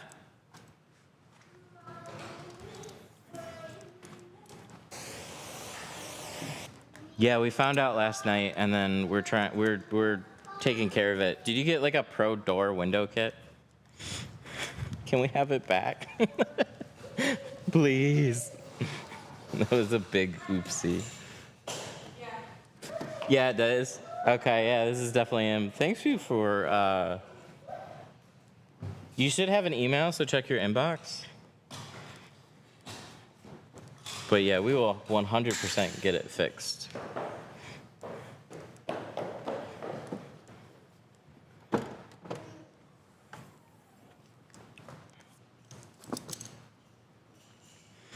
How much does it cost?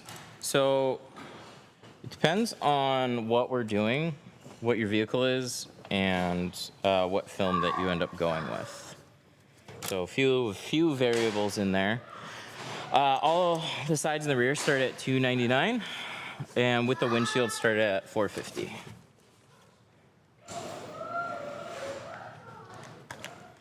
Oh, the gang's all here. We got a clay bar too.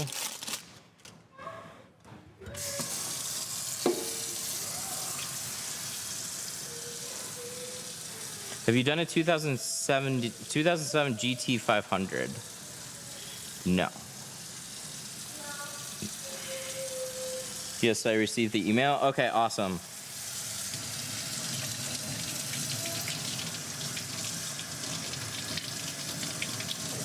So roughly 1K to do it all? No, it's not that expensive. Huh? Yeah, he just saw the email. I think he's going to be emailing back. We're sorry. Have you done the 2007 GT 500? Sorry, hang on.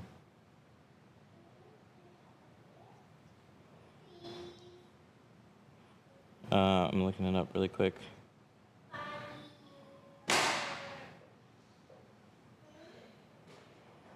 Oh, I'm sorry. I am so sorry. I was confusing that with a Ford GT for whatever reason. GT 500. Yeah, absolutely. It's a special Mustang, but the glass is a Mustang. But yeah, we could absolutely do it. It'd be standard pricing on that one. Unless there's like unique materials that we have to be extra careful around or something. Like if we were doing a windshield and you had like a special leather dash that adds to just liability. So we cover everything up, obviously, as best as we can. But I'm assuming it's just a nice Mustang, so we shouldn't have any problems.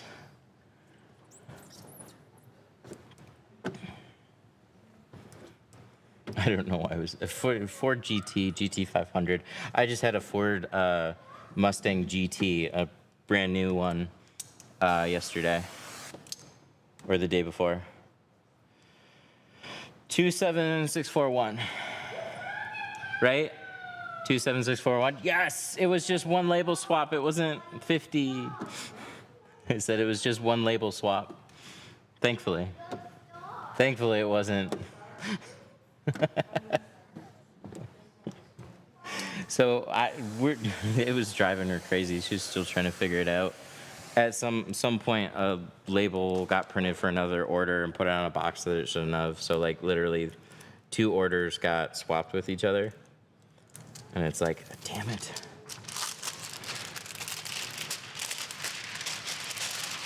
Will you send the orders to each other?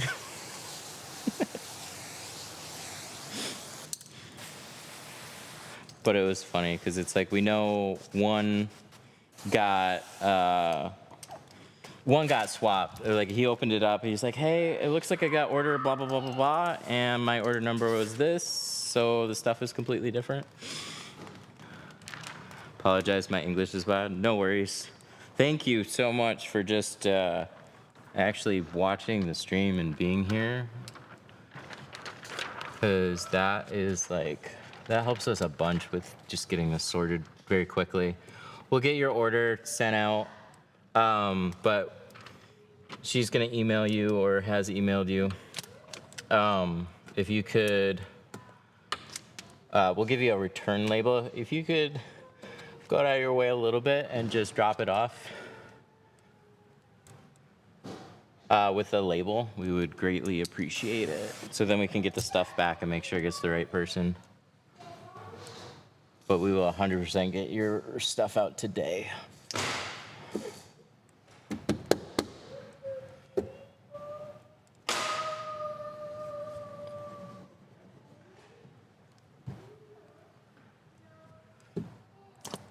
There we go. Did you get the reply from him?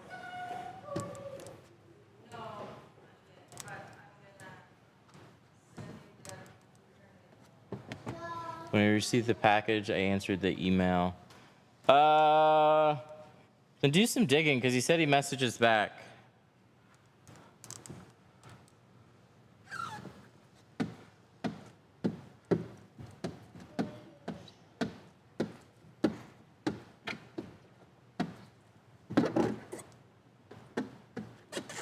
Can you put tint over tint? Yes, you can. It's better, it's always better to remove it. So it's more just tint warranty stuff. So if you brought me a vehicle with window tint and you're like, hey, can I tint over that? Absolutely, I'd have no problem doing it. I just can't guarantee what the top layer is. And warranty isn't kind of designed that way. So it's just not covered if something peels. But it generally has stuck fine. I haven't lived with it personally, but people that the few that I've done haven't come back and told me that they've had any issues, so. If you had your windows tinted and they look nice and you just want to go darker, I don't really see the point in removing it. Not unless you're spending a lot of money, I guess, on getting it like a really nice film put on over it. Then I would probably suggest spending the removal costs.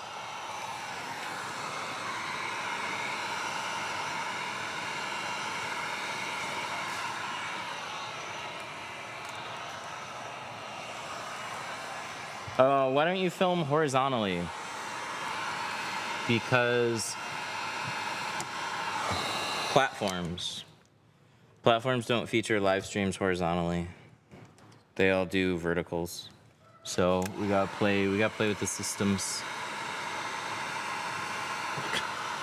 Oh no, let's not lose. Okay, where you going? Come back, we gotta tighten up some screws really quick.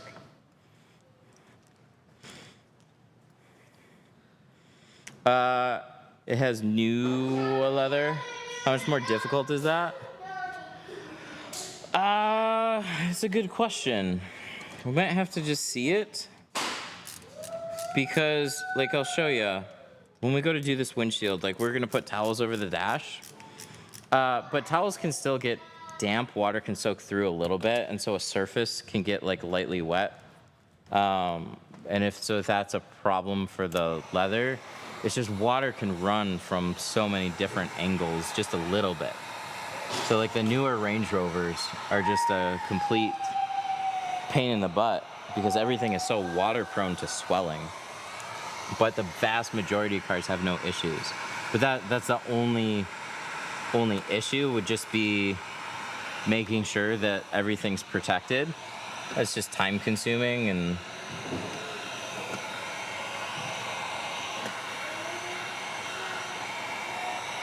so reach out to us, like shoot us a message, and then we can go from there. Like you can text our phone or call us, and then shoot us some pictures of it, so you don't have to drive out here, so we can look at it first. But that's my only concern. Do you provide wrapping services too? No, just window tinting.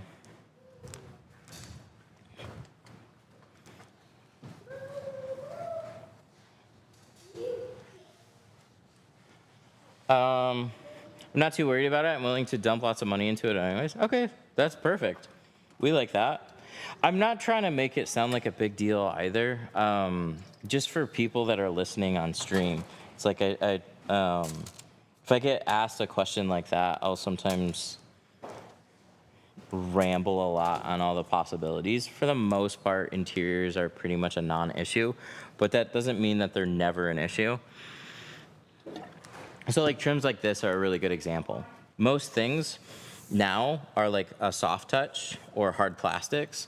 There are some like pleathers, there are some leathers, but most things on cars are made to be somewhat water resistant because your cars are in humid temperatures. They're sitting outside in hot parking lots.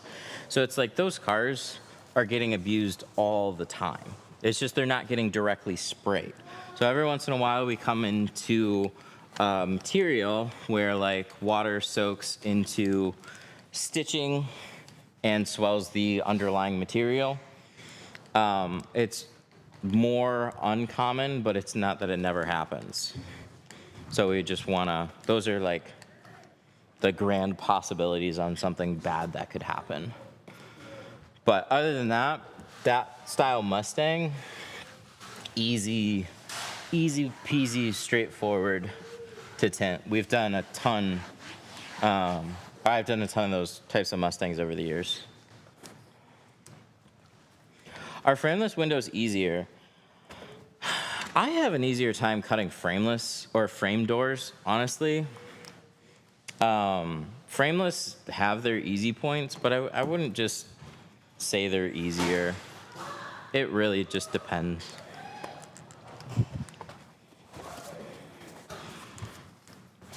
Like a Mustang door would probably be easier than a. We're gonna fulfill his. Okay. That's cool.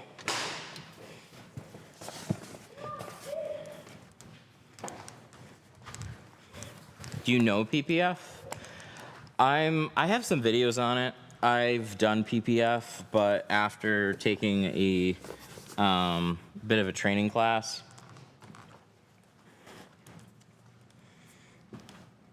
I can see things that I personally needed to work on, and I understand stretching a lot more, I think, than I used to. I used to kind of start more from like the, like, so let's say I had to stretch out this hood. I would try and just stretch it and work it from one middle side out, rather than sometimes like stretching it where it needed to be at like particular anchor points and then working out the middle.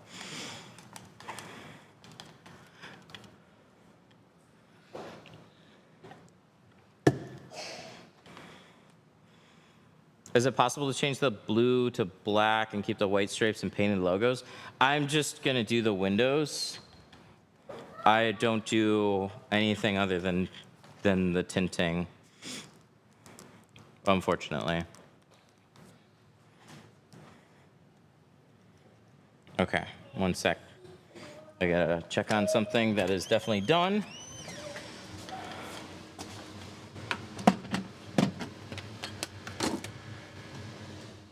Little washy. Oh shit, it's shut off. Dang it. Can I keep it on I should see if I can keep it on a preheat.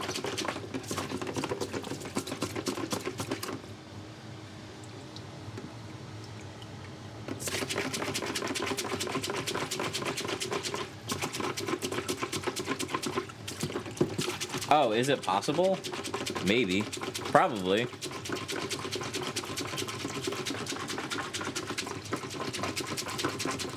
I've seen cool things done with those Ford logos where they would peel off the outside and then paint the underneath.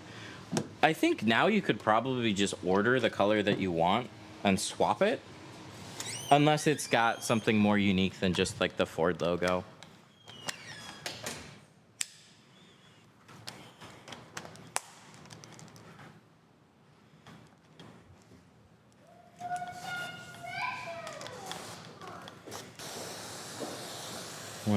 Nowadays, when it comes to color changing and that kind of detail work, usually there's like infinite possibilities. There's so many more people doing that kind of stuff now.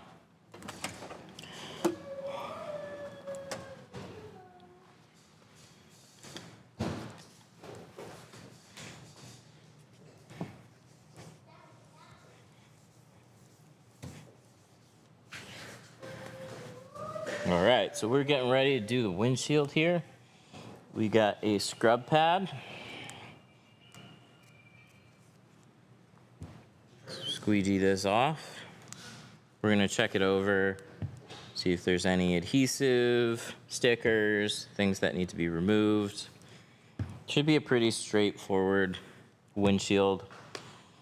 Mirror doesn't even really get in the way, thankfully. That's always a bonus. How do you think this setup would look? 2005 or 25 white Kia Telluride, 70% windshield, 35 front, and 50% rear. So the 50% rear would look like this. Maybe we'll have it pulled out at the end of the stream. So it would be 50 over privacy glass. 35 front's nice. We have a R Explorer and a Tesla outside that has 35 on the front doors, 20 on the rear.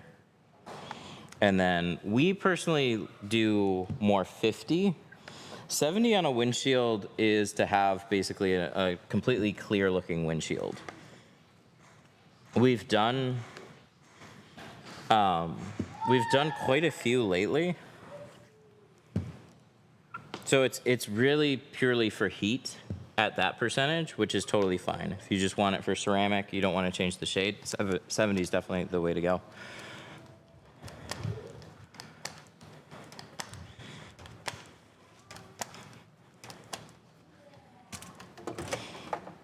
But yeah, it would definitely look good overall. It's kind of hard to tint stuff so they look bad.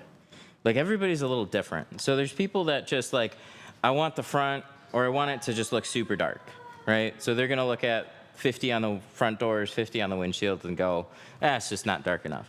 But it never looks bad. I ordered tint slip, but I'm using 1 liter bottle. How much tint slip is best? So use like 1/4 to 1/3 of an ounce in one of those 32-ounce spray bottles. Start with 1/4. If you feel like it's a little too sticky, just add a little bit more. The nice thing is that it's hard to add too much. So like adding a whole 1/2 of an ounce would definitely make it kind of soapy, but I don't think it would be crazy. It's just kind of a lot for a 32-ounce bottle. But yeah, just like a little 1/4. I got the bottle here, I'll show you. I know, the instructions on the back it's kind of annoyed me. They wanted it to fit in line with like all the other soaps that are out there to try and maintain like the same type of ratios. I said, fuck that, just make it strong. So this is a 1/2 ounce. You see that? 1/2 ounce, full ounce. So when I push on this, I loosened up this cap. This will fill up. So I'm just gonna push on a little bit.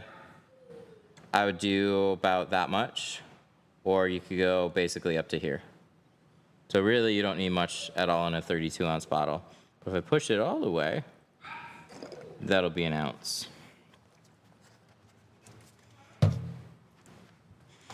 Is dark tint legal or illegal? Depends on the state and depends on sometimes doctor's notes. So Michigan state law is perfectly fine if you have a medical prescription for it.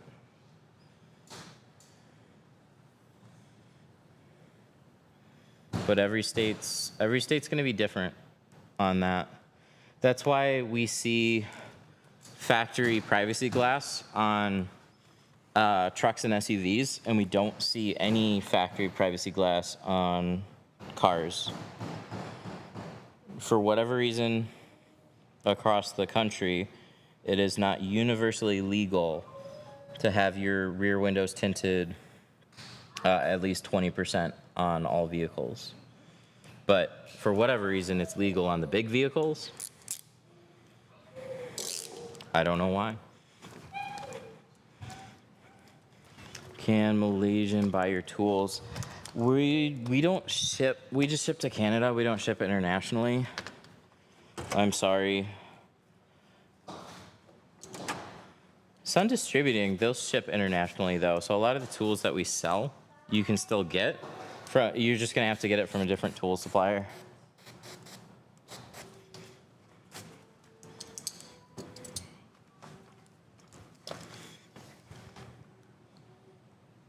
Do I have to shrink windshield edges after cutting? Installed it without shrinking, got a lot of fingers. That could definitely be a reason why.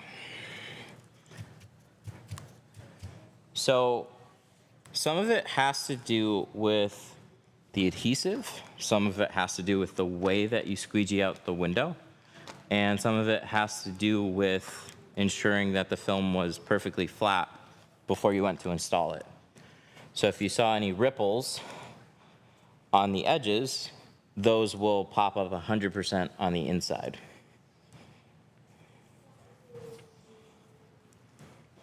I could tell you by looking at it, but just from a text, it's a little harder to know. But it's one of those three things.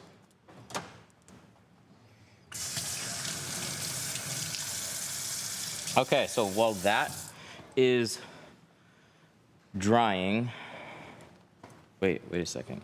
Did I leave it or not? Let me see where I'm at. We gotta put you here. How do you cut tint if mobile business? What? How do you cut tint if you're a mobile business? Oh, I did put it in. Okay. You cut tint as a mobile business as you were a shop. You don't need to use a machine to do it. You just learn how to cut by hand. Is there any method to install tint that's less dust in the outdoors? You could close the door. You could take the tint peeled, close the door, and then install it on the inside that way. That would help. I bet that can be done. Some people do it, but here, we'll use this one as an example. It's the hard part is it's difficult to peel without putting a crease in it.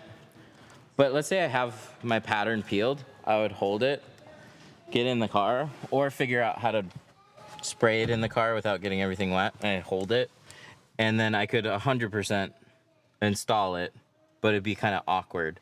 But you could definitely install it while you're sitting in the car.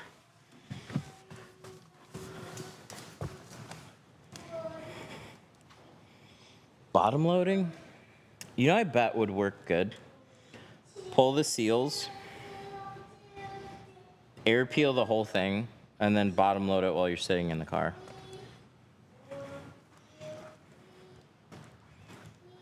But you got to do that all in the car. Then they'll turn out super clean.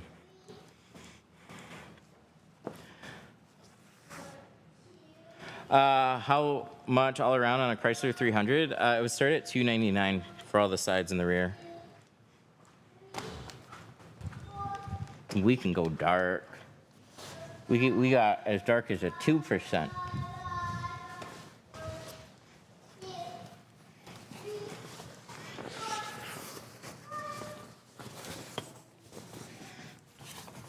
I've done so many 300s just in like pure limo. Same for Chargers. A lot of them like to go super dark. All right. So we're going to tuck up a towel here. Towel install completely into the edge. Ooh, this is probably one of the better dashes to do this on. I like this.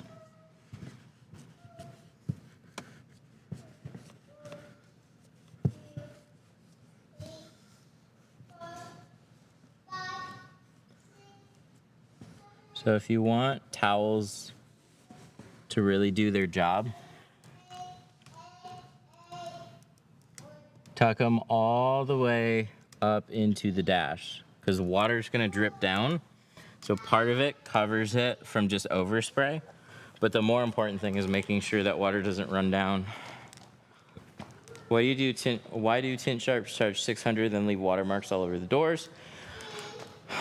It's unfortunate.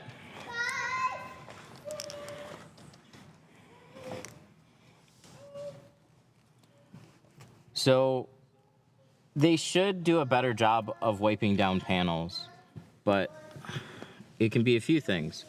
Lazy installer, not enough time, which is kind of common, where a shop will just charge a lot of money, but they don't give the installer a lot of time to care.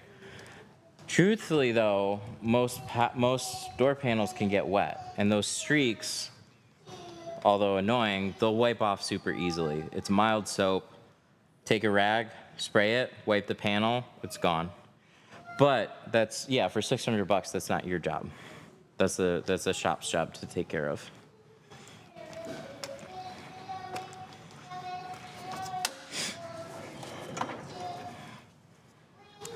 Shout out to Detroit.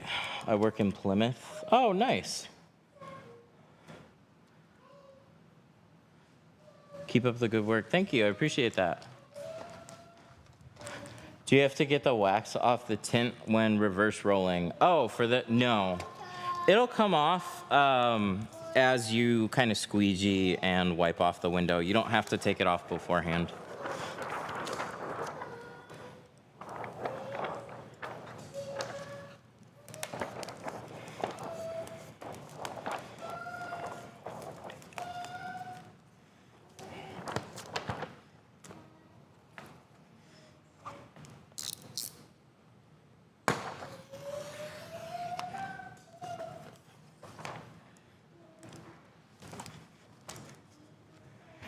Do you sell a windshield towel at your shop? No. Unfortunately, I've just been lazy about getting dash towels. We got to get them ordered. I've always loved this design, though. It's a really fun design.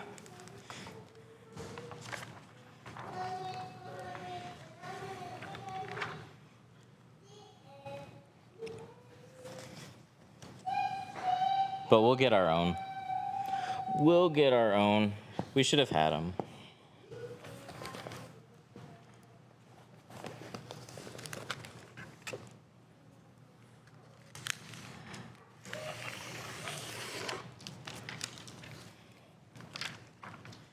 Car with 70% factory tint, and then you add 70% Apex tint. So technically, you take 0.7, multiply it by 0.7, and you'll get your percentage. But there's just not much color in 70. It's ceramic. Basically, it's ceramic with like no coloring or like no dyes. So like 50 has a bit of color to it.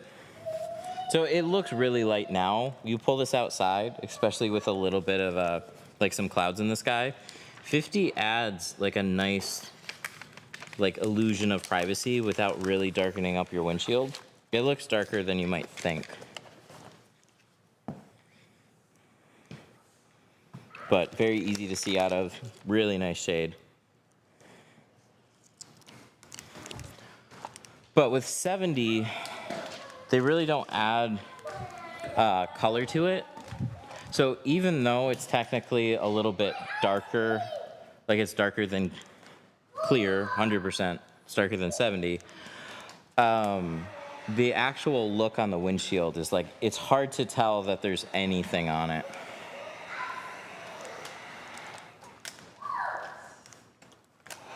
Is this streamed from the Ray-Bans? No, I wish though. That would be super cool if we could do that. I got a phone on my neck right now. Daddy, What? look at this ice cream. Whoa, you made an ice cream? Yeah, What color's that? purple. That's super cool.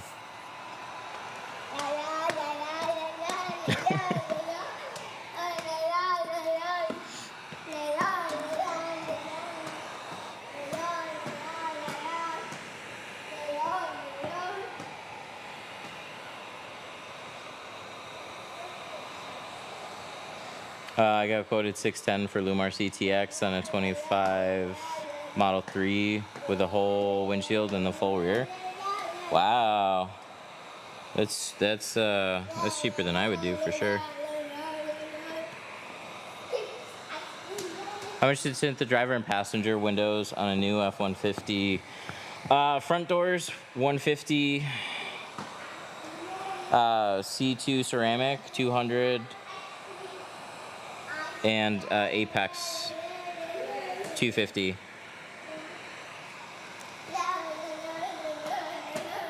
How much to remove a back window? Removing a back window sometimes depends on the state of it. If it peels off really easy, $100. If it takes a couple hours, then we're typically like 150.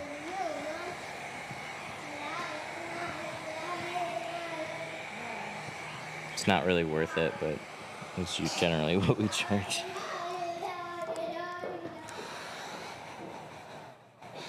Oh, we got something going on here.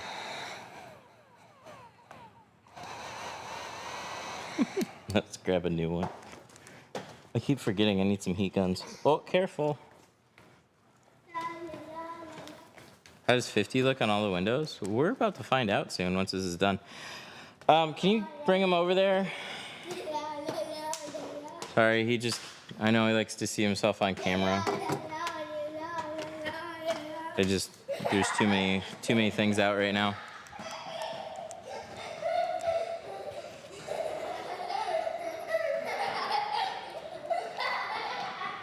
What a goofball until it becomes serious.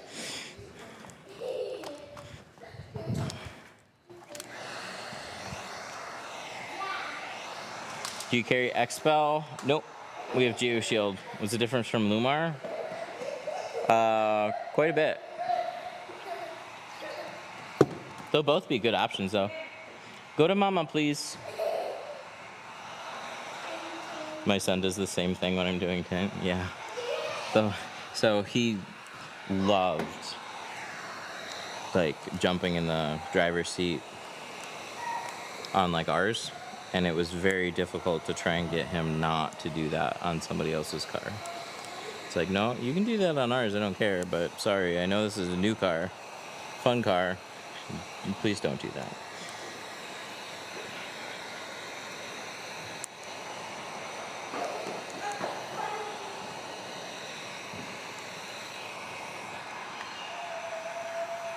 Does a slip hold for long?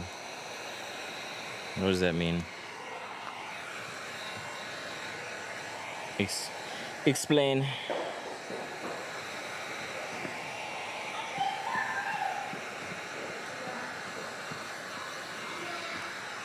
Boy, you're about to get a beating.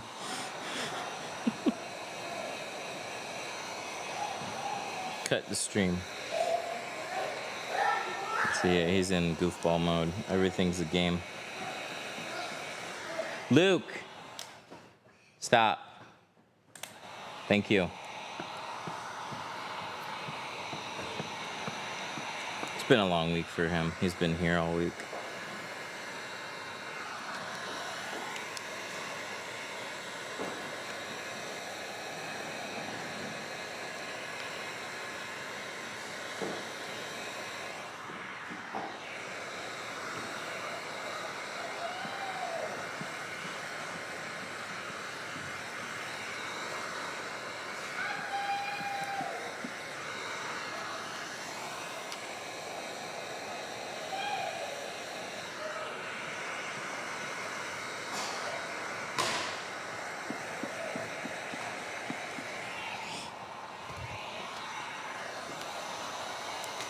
Right.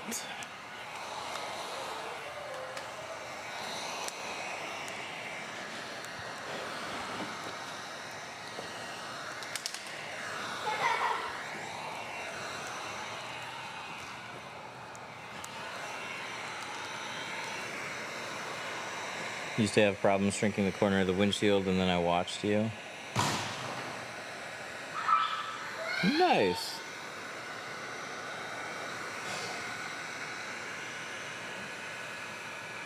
Nice. I'm about to run into this top corner.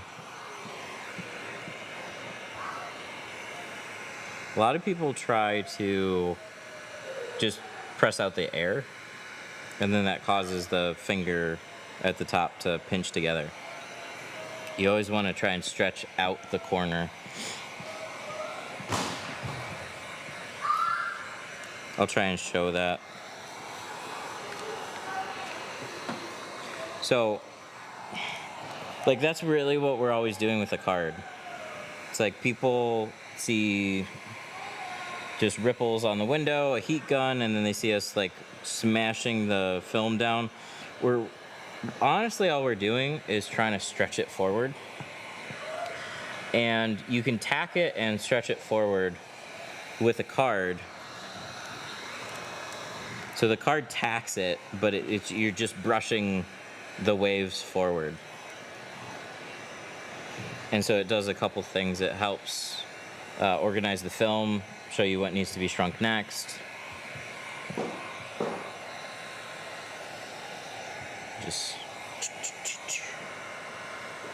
But if we were to take like this full corner and shrink this whole thing,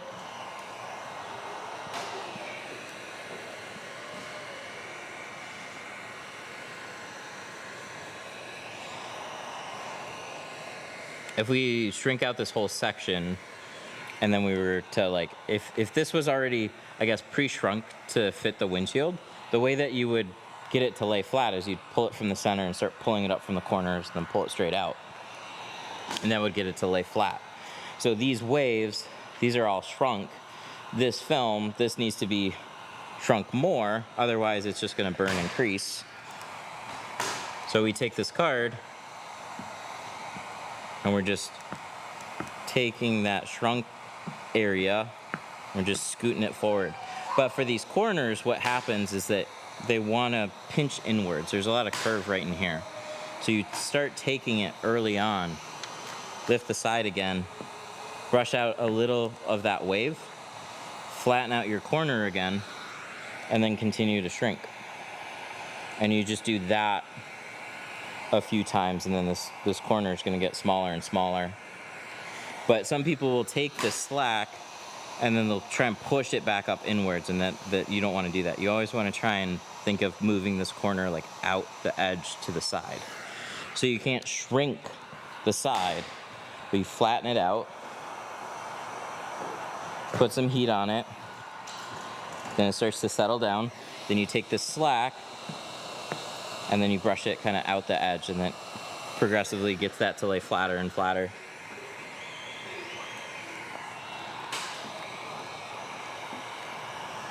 Yeah, we're doing the whole thing in 50.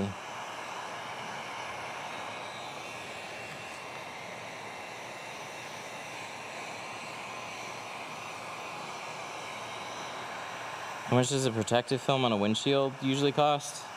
Like 500? It's expensive. It's expensive and it doesn't quite last. But it's getting there. It's like carbon. It's carbon and ceramic in the early days. When you have a lot of focus and money on it, they'll get it sorted out and they'll make it better. So when carbon and ceramic first came out, like they blocked heat, but they were kind of hazy. And then the more support that it got, manufacturing processes got better, innovation happened. So like there's a ton of focus on like AI, there's a ton of focus on EVs, battery tech. So that just means it's all gonna improve much quicker. So with windshield films, there's actually a lot of companies that are trying to introduce it, do it. It doesn't quite make sense for like your everyday vehicle. But it's at this point where it's like, it's good enough for the right people. It's in like early adopter stage right now. It's expensive, it's not quite as good, but it'll get better. In another like 3 to 5 years, it'll probably be normal.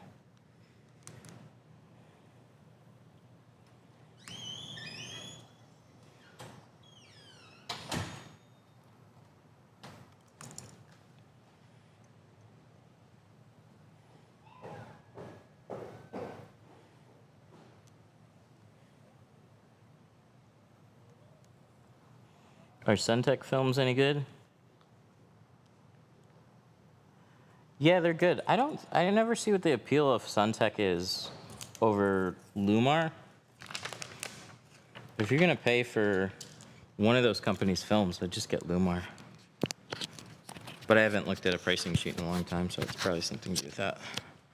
My neighbor has this black BMW M3 with this silver windshield. What is that? Could be Chameleon, could just be an architectural film.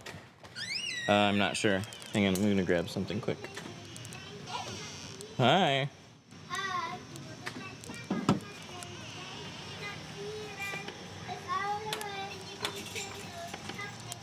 Oops. There we go.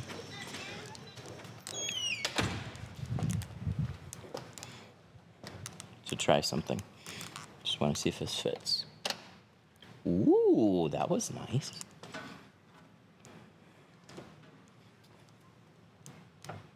That's very nice. Cool. Okay, we'll finish this, and then we'll get distracted.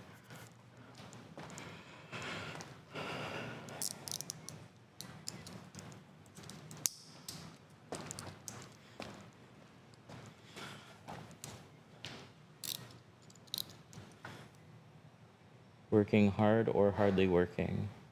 Both. Depends on the day.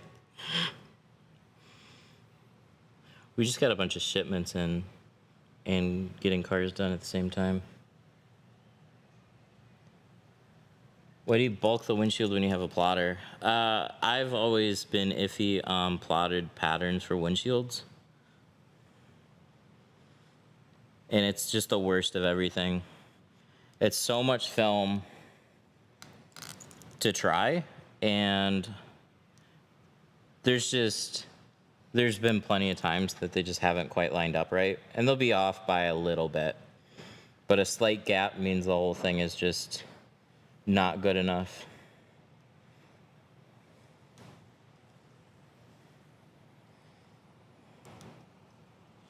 So there's just so many variants and stuff that even, like, I like core. I'll see enough discussions on it, and it's just kind of the same thing that I'm used to seeing. Most of them, or a good number of them, are going to be okay, and some of them just aren't. So I don't want to just chance that pretty much ever on a windshield. It's so much film, so much time. Cut it, plot it, trim it, shrink it, install it, all to find out that it doesn't fit.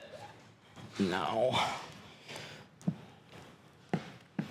You're not really saving much time on that.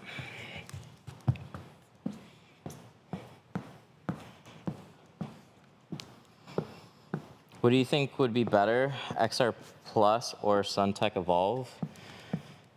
I haven't seen SunTek Evolve. I know XR Plus is very blue. Somebody brought us a SunTek CIR, and they had us replace the front doors and the windshield because it was too blue for them.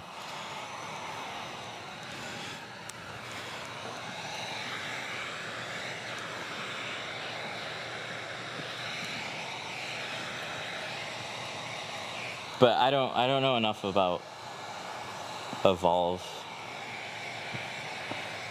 I tend to think that maybe, like, I could look at the spec sheets, but I'd imagine that XR Plus would probably have better heat performance. Just knowing where the films come from. Is Scorpion good film? Scorpion's kind of, it's decent. I didn't really like we had a lot of fingers popping up on the bottom. So that was a weird. We filled in for a tinter that was using Scorpion, and then my brother's shop, the shop that my brother's at, he was using Scorpion too. He didn't have any issues with it, but. So it's probably just depends on the line. But Scorpion, we were doing cars with it, and we were having all these fingers pop up at the lower areas of the back window. We could not get those to lay down. It just had a weaker adhesive than the films that we were using. So that was just something that we noticed. But Scorpion's kind of like in between being a cheap film and being like a Geo Shield. So it's not that they make bad films, it's just they're more on the economy side of a better looking brand, I'd say. They're like somewhere in between there. So you save a little bit of money on their films, which is why most people like them that are interested in them. They'll probably save you a little bit more money compared to Geo. Kind of like a Tint Club, I think. It's probably a good comparison. Like a more professional looking Tint Club. Been a while. Hope all is well. Moved from Geo Shield to Expel. Honestly, both are amazing. Ah, ban. Thanks for the 5. I appreciate it. What? Oh, let me ask you. I respect that. What about? Did that break, or is that just how this is? That's just how that is, I guess. What lines of Geo are you using? What are you using from Expel? And what are the differences? Ooh, and can you tell me roll pricing? Or will you get kicked out of the dealer network? Because this is good. I love these kinds of discussions. There's reasons to use Expel. There's reasons to use Geo. It's less about film, and it's more about, like, I'd say dealer benefits. So it's like you pay for that with like a roll tax. Like they're just going to be more expensive.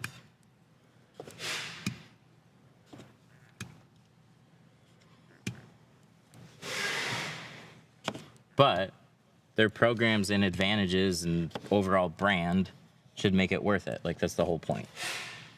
So I'd love to just hear a little bit more in depth about that.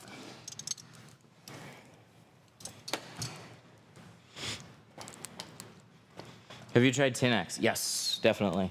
Definitely tried it. Not a huge fan, but for the right group of people, it's great.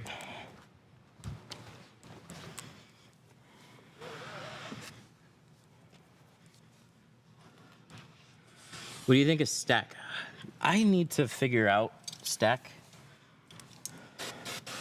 I don't have a good answer for you because I don't know much about them, but I keep hearing their name. I know they're a bigger company that's I don't believe they're not US based, but I think they've been more PPF and have grown into being a pretty substantial player in both that and now window film.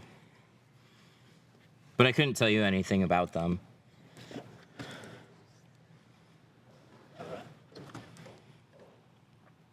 Geo Shield PPF might be Stack. I mean, they could come from the same countries. So they could 100% use the same manufacturers and suppliers, but they're both going to be coming direct from manufacturer.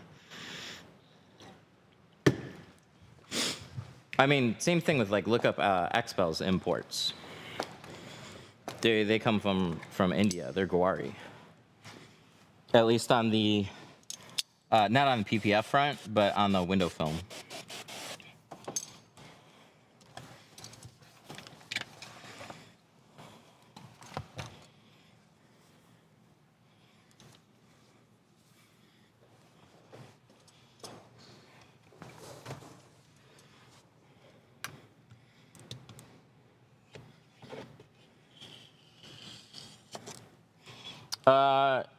No, I won't get kicked out. Your boy Marco convinced me. Oh, Marco. Yep. He's good at that. Used Expel XR Black. Color's amazing. Plus is really silver, blue, to the point customers notice. I switched while using Pro Nano. Pro Nano. I used Pro Nano for a long time. I wish you were more of a C2 and then to Expel. Because C2 across the board is a lot more neutral. But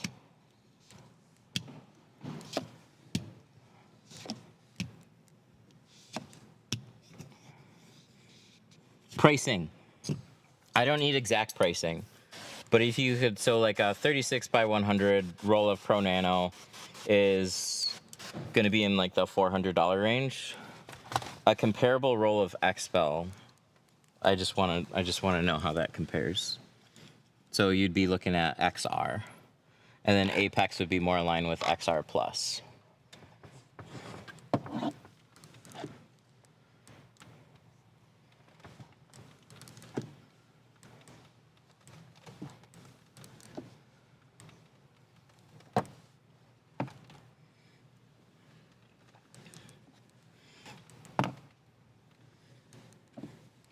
Marco is the Expel poster child. He is on the Tesla app. Mr. LA Fitness himself. He is great.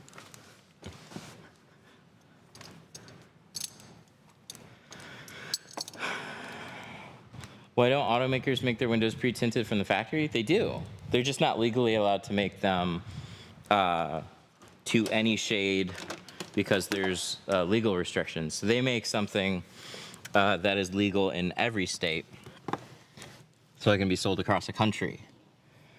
So this has factory privacy glass on the rear.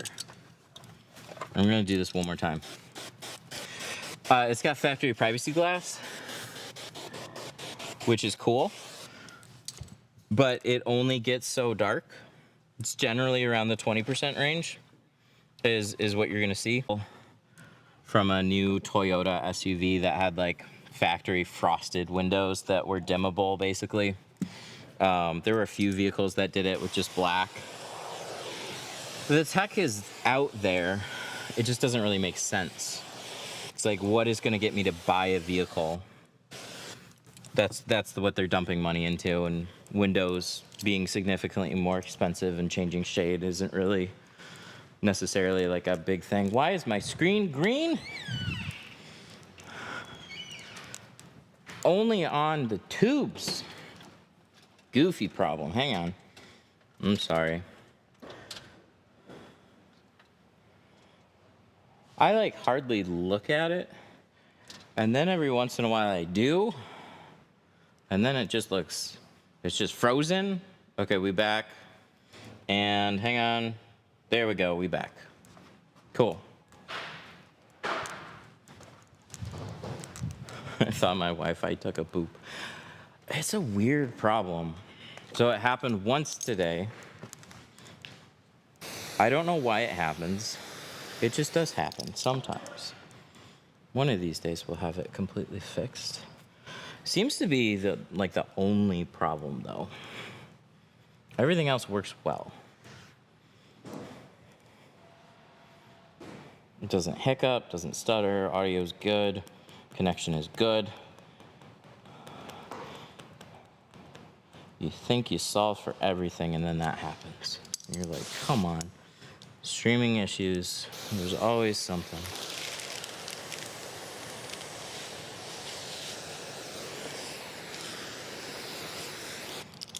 We even got our voice and chat working perfectly. Like, it's been great.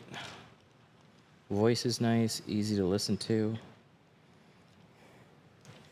What the heck? All right, so we're gonna reverse roll this one. Should I buy a cheaper tint to practice with or go ahead and spend the money for ceramic? No, do not. Don't just spend all your money on ceramic film. Ceramic isn't gonna make your life easy. Ceramic is a performance. So ceramic is like a benefit for the customer. It is not gonna make your life easier as an installer by any means. Get, like, Geo's carbon film is good. T-View on Amazon is also good to just practice with.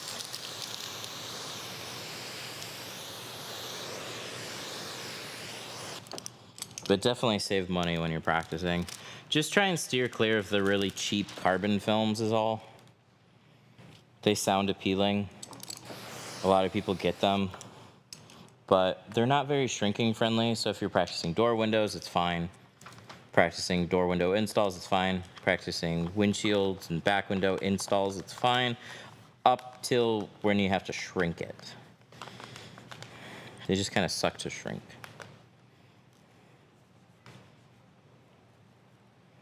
I've watched many of your videos. You've said Lexan and TV is good enough to DIY. Lexan, their Pure Max is really gonna be like okay. I'm just not a huge fan of the other films. You're either going like, what, their Mega Max is like the same price as a premium ceramic, So that doesn't make much sense. They're ceramic that's in between Pure Max and Mega Max. I don't remember what it's called. Cool Max, I think.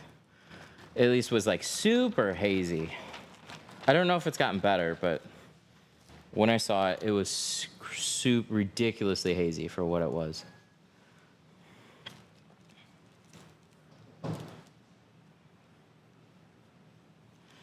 Travis with the 2, thank you. Oh, sorry, not Travis. Tavares, thank you. Wi-Fi must have went out. Went pricing. What? Can you say that again? I was practicing shrinking film. I was using AutoZone film, and I kept burning. I was told to use a torch on low. What? No. Who told you to, if you're having problems, use a torch? What? Torches are just extreme heat. So if you're having problems shrinking, the film, like you can get a AutoZone film, I don't know. Yes, I've used it. Yes, it'll shrink. All films will shrink, but some are just a little easier than others. But a torch is like the complete opposite end of easy. A torch is just like, I'm good at shrinking, I need more heat. A heat gun is plenty hot to shrink any film. So like at our most recent class, we have a Warrior heat gun, I think it's called, from Harbor Freight. That's such a weak heat gun. Don't get that one. Get a Wagner. Wagner's fine. Other cheap ones I'm sure are okay. But the Warrior in particular seemed to blow a lot of air and not get super hot. So it just took way longer. So you just want a heat gun that outputs a lot of heat, is all. And a torch is definitely going to do that. But torch is also going to fry your windows.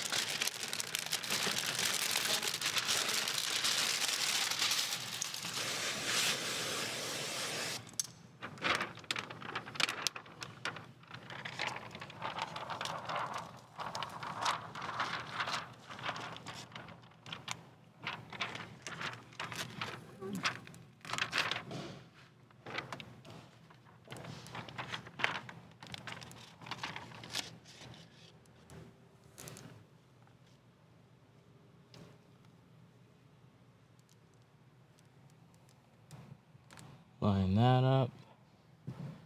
Well, things were going good on my chat, and now I can't hear my chat, so go figure. We're cursed now. The tint shop burned a hydrophobic coating off my windows with a torch. Can you clarify, was that on the outside?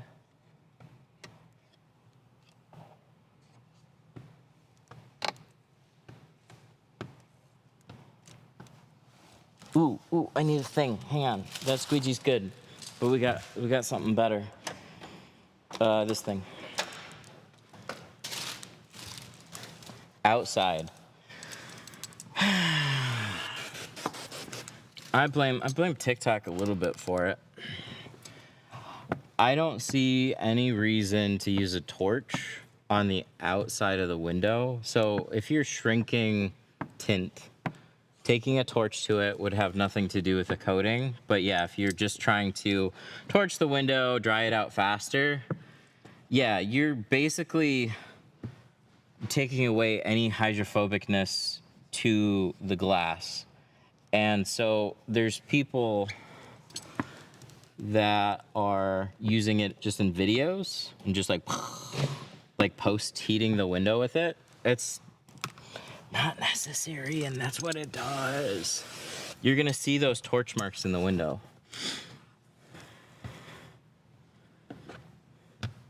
So hopefully they would just like, I mean, ceramic glass coatings are pretty easy.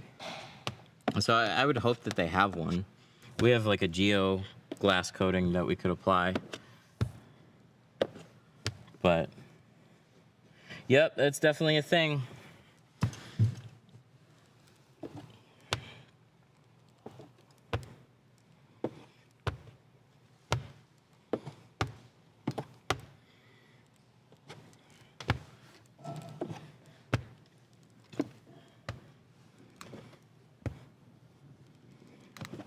But yeah, it's like it's been kind of. Is it a bad thing? Yeah, if there's like no coating there or whatever, or no, sorry. Is it a bad thing? Largely no, but you like if you just casually take a torch and you're just like next time it rains, you're gonna see those exact torch lines. So yeah, you're gonna want to just like buff up the window with a ceramic coating again. Hopefully the shop would just do that though. It is so hard to buy good tint if you're not a dealer, a shop, or if you're in Canada. Do you have recommendations for DIY? I also tried your website. Man, I'm sorry, yeah. We don't ship to Canada, but if you go to Geo's website, they do ship to Canada, so you can order directly from Geo instead. I should probably talk to them about that. I tried ceramic coating. It did not want to stick. That section of the glass might need some polishing and the whole window. Wow. Wow. I actually wouldn't have thought that. Damn, that sucks.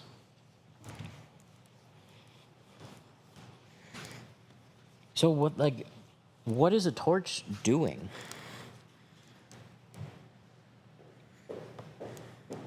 That's weird.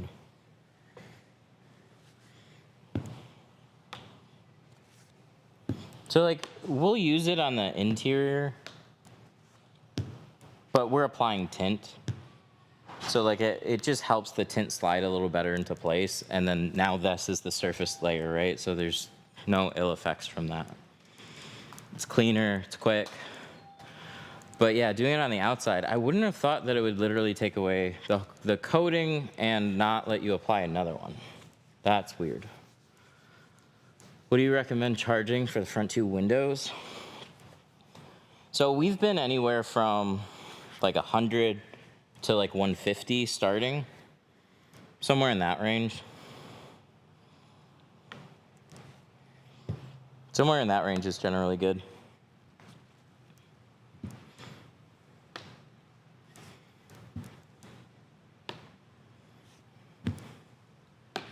But every area is different. It's worth calling around and seeing like what your customers are gonna hear as they price out jobs. Because that's my market. There's places that are cheaper. I'm sure there's places that are more expensive. We land somewhere in there. When we get busy, we will generally hang around the 150 range. And then in the wintertime, when things slow down, we'll bring the prices down a little bit and be a little bit more competitive.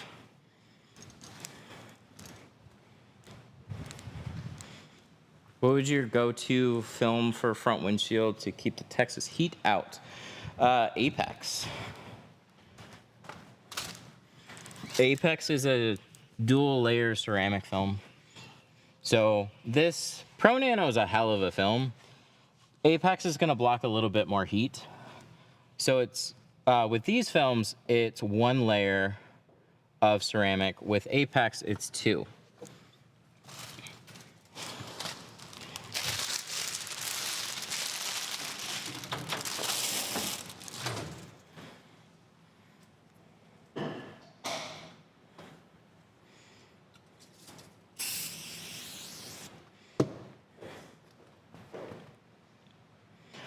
Geo Shield does sell to Canada. Yes, they do. I think it's just, I gotta talk to them. I'll figure that out. Oh, my headphones just disconnected. They'll probably be fine now. What are your thoughts on 3M? It kind of goes with most brands. 3M is generally kind of overrated for what it is. But if you if you're in the right market. So I look at brands like they need to work for you. That's why you're paying a premium. It's like it's not as simple as premium film brand, spend more on film. That translates into better sales and more money.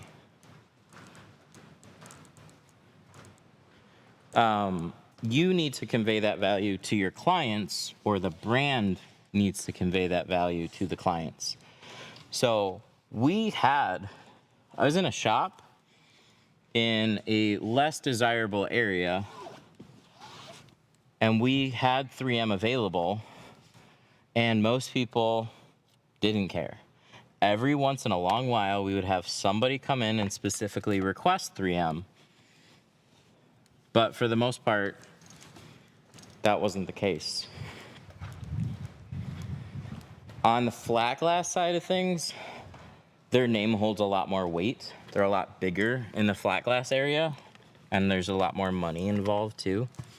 So if a corporation is spending tens of thousands of dollars on getting their hotel, their skyscraper, their office tinted, they're generally not going to want to try and skimp on some materials. They're going to want to go with something that's a little bit more known and has a reputation to it. But on just car for car, it doesn't matter as much. Your average consumer, it's not that they don't value 3M.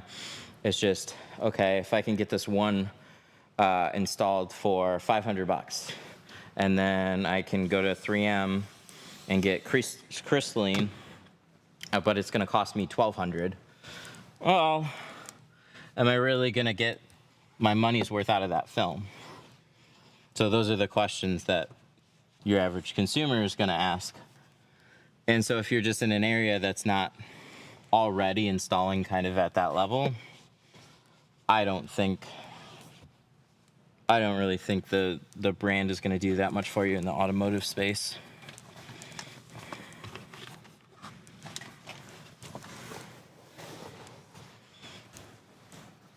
But like I'll use XPEL's latest win as kind of an example. XPEL got into the Tesla app, and so now it's introduced into every Tesla owner to get XPEL done at an XPEL dealer. That's huge. I don't care as much about the particulars of like, hey, are they quoting the jobs? Are they underpricing them to just try and move film rolls? I've heard a couple things. But you can't deny that it's a huge win and a really smart business play. Being there, delivery, somebody gets their Tesla, and then it's already introduced, get it window tinted, and now they are just funneling people to XPEL dealers. Super, super smart. That's the type of move you want to see from any big brand. And so us as installers, a lot of times get wrapped up in just like spec for spec. You need like the big brain moves. That's what I want to see more from companies. That's super cool. Be a Tesla business like crazy now. Yeah, that's great. So now that just makes that brand so much more interesting. But like, why doesn't Ford do that? Why doesn't Honda do that? Like, they all might start following suit.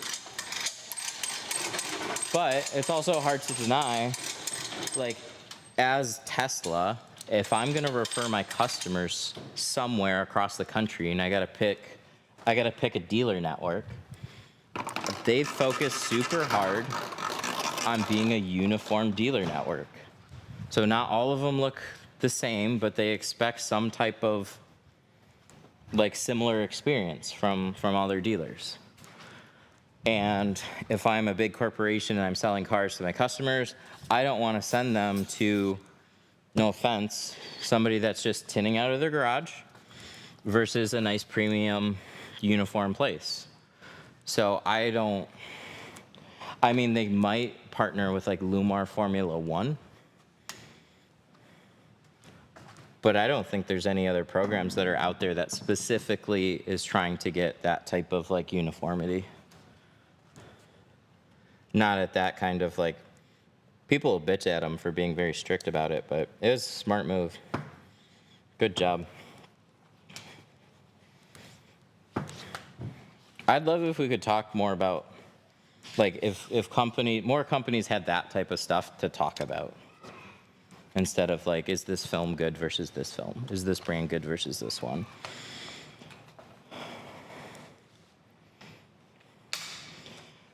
$600 from the same shop without the Tesla app. The issue is that about $300 to $400 to go through the Tesla app for XPEL, but I suppose you're paying for a warranty. So they have a tax on it.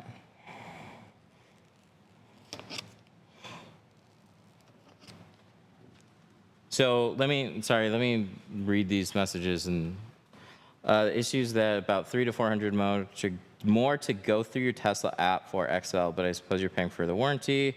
Not worth it though. $1,000 to tint my Tesla through the app, $600 without through the Tesla app. Because what they're doing is everybody's got to get paid.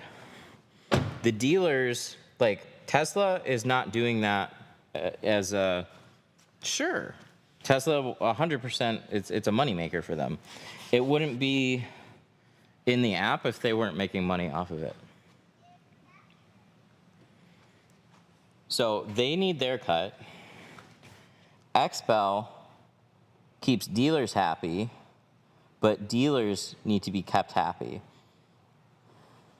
So if I'm handling a transaction at $600, there's processing fees in there too.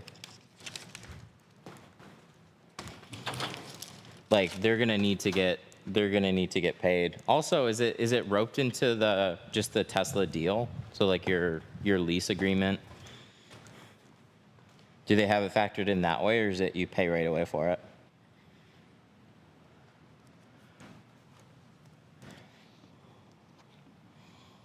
How much do you charge for a Tesla Model X windshield? I wouldn't be cheaper than $1,000.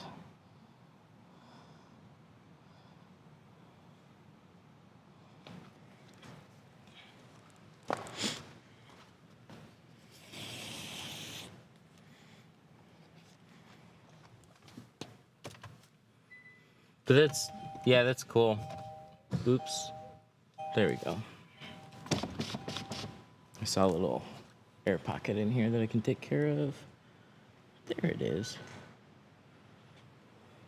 What are some good dryer sheets? Snuggle. Snuggle is what I use. $700 per roll. What film is that? What's $700 per roll? Is that XR?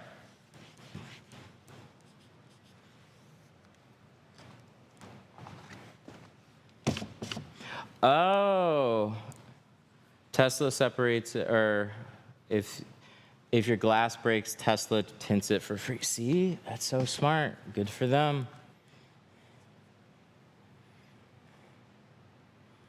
Ecosystems, man, they're so strong. So there's two sides to that for sure. There's the dealer network, which doesn't care what the consumer's paying as long as they're getting paid what they feel is a fair value. So it's interesting that the prices are different. It's actually good that the prices are different, because if they were trying to basically if they were trying to squeeze margins out of the dealers, that'd be I could see XPEL doing it, but it would be really rough. So it's super good that they're not trying to do that. And there's people that are just gonna order their Tesla. They're not gonna do any research. They're just gonna see tint, and they're gonna go straight through the app. Like, it just will happen. But glass damage, glass break, free retint, that's cool. That's peace of mind. If something happens, they'll take care of it. Take care of it under the network. I like that. Is it worth that price difference? Maybe, maybe not. Probably not. But if you're just like, again, it's just ease. You're just going through the app. That's a huge win for them. That's super cool. Big respect. Tesla and XPEL have partnership. XPEL option through the app. You warranty from the XPEL, potentially covering real installation costs. Yeah, that's cool. I like that.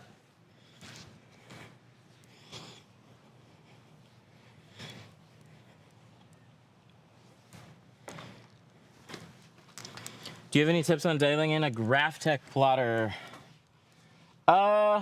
Start with low pressure and increase. Always make sure your blade was nice and sharp. So cut strip needs to be nice and clean and flat. If there's any kinks or defects in it that's going to affect your cut, the strip is going to have to be replaced. We have a Teflon tape.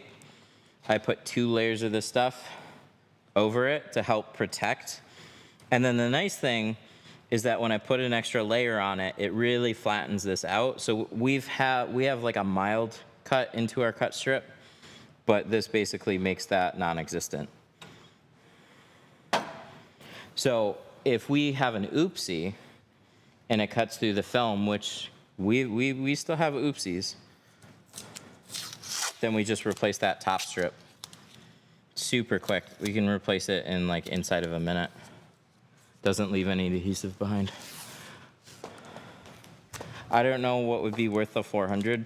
No, there isn't. So like if you're a more savvy shopper, you're getting your car, you're calling the shop, you're comparing, dude, there's so many people that will just not even bother. So they're just taking clear advantage of that.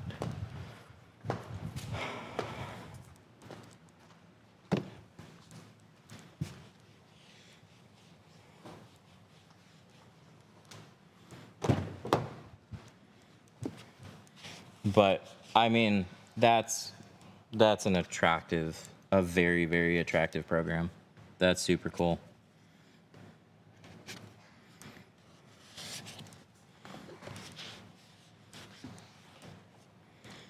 Because like what my biggest worry was, or like what I heard from a couple people, I thought they were dictating what the price was.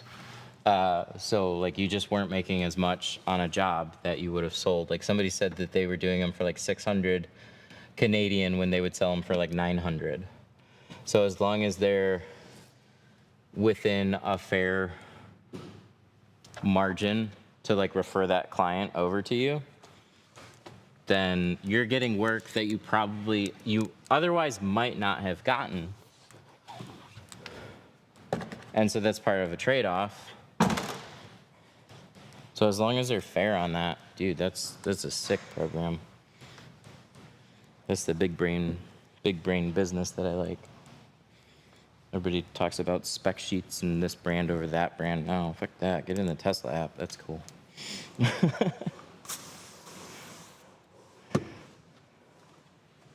Mine is new. It's uneven. I put 2 Teflon strips in, and it's only 70% of what it should be. Put another one. I mean, it needs to be, so the underlying strip really needs to be flat. So if it's uneven, and if you reinstall the strip and it's just uneven, like you have really slight tolerances. You're putting like a millimeter worth of space in there. So if it's going over a hill, it's not gonna even it out.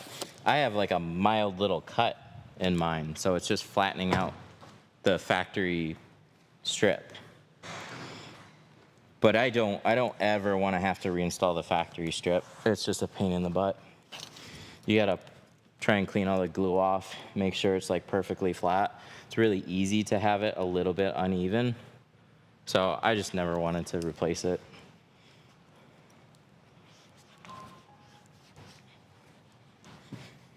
Oh, I gotta wipe off this side. And then we're good.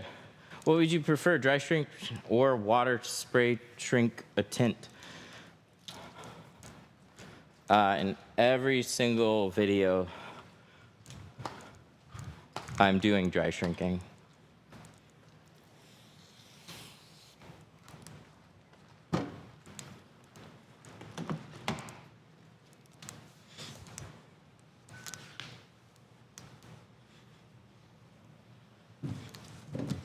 Look here, rain sensor. Fuck you. We checked the rain sensor. It works.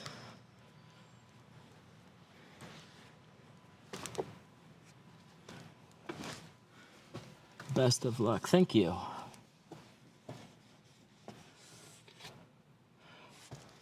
I'll probably go on way too much about that expel move. Do you know what I like most about that move too? Is that makes every other company that is in their same type of realm, so a Saint Gobain and Eastman, like, do you guys think that they're not jealous? They're incredibly jealous. Why didn't Lumar get that spot? Why didn't Solar Guard get that spot? And then every one of those companies start reevaluating all their programs and getting more aggressive. So it's better for everybody.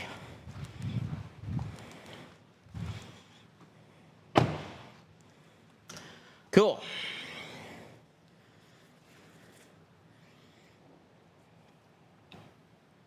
It's shallow on the left side compared to the right side. 40-inch roll for a brand new expensive plotter. It's not a nice experience to have. Oh, it's a new plotter. Oh, shit. Have you reached out to the company?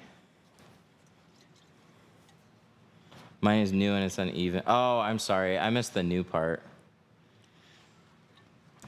What machine did you get? Reach out to them. I can't imagine they would just make you deal with that. That's shitty. Yeah, that's super not fun. I'm sorry, I missed that part. Yikes. Okay, well, this one is all set. Customer is waiting up front. So, I'm gonna wrap up here in a second. Sorry, I just gotta go outside really quick. You guys can see this, and then I'll be done. I'm working on a door prop. So I'm curious. I want to see if it fits.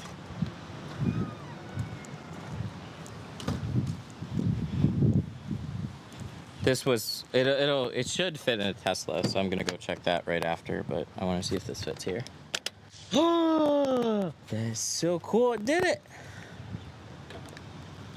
Oh. Okay. All right, a little more tweaking. Pretty good overall, though. Let's double check the Tesla. See if it'll fit. This was the main reason. So frameless doors. You guys see this? That's never fun.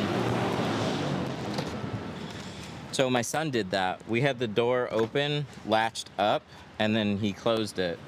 So, door prop. It should work. There it goes. Oh, and that keeps it down now. Oh no, that still works. Okay, cool. I got a little few edits to make, but that works. Sick. Let's try the back or the front. Sorry. That works really well. Bah. So. Keeps the door latched. This doesn't just pop out. And then, right like that. So it'll keep you from just closing it and knocking that. I like it. And then when it pops out, then you can close it again. Sweet. Oh, summer got here. All right, I got some more tweaking to do. Once we get this thing totally dialed in, I just don't want it to fall, that's all. Yeah, that's mine. So we use it for the classes. We latch the doors, but none of the students did that. My son, at the end of one of the classes, there was one door that was still open, and he ran up and he pushed it, and then it scuffed up my trim.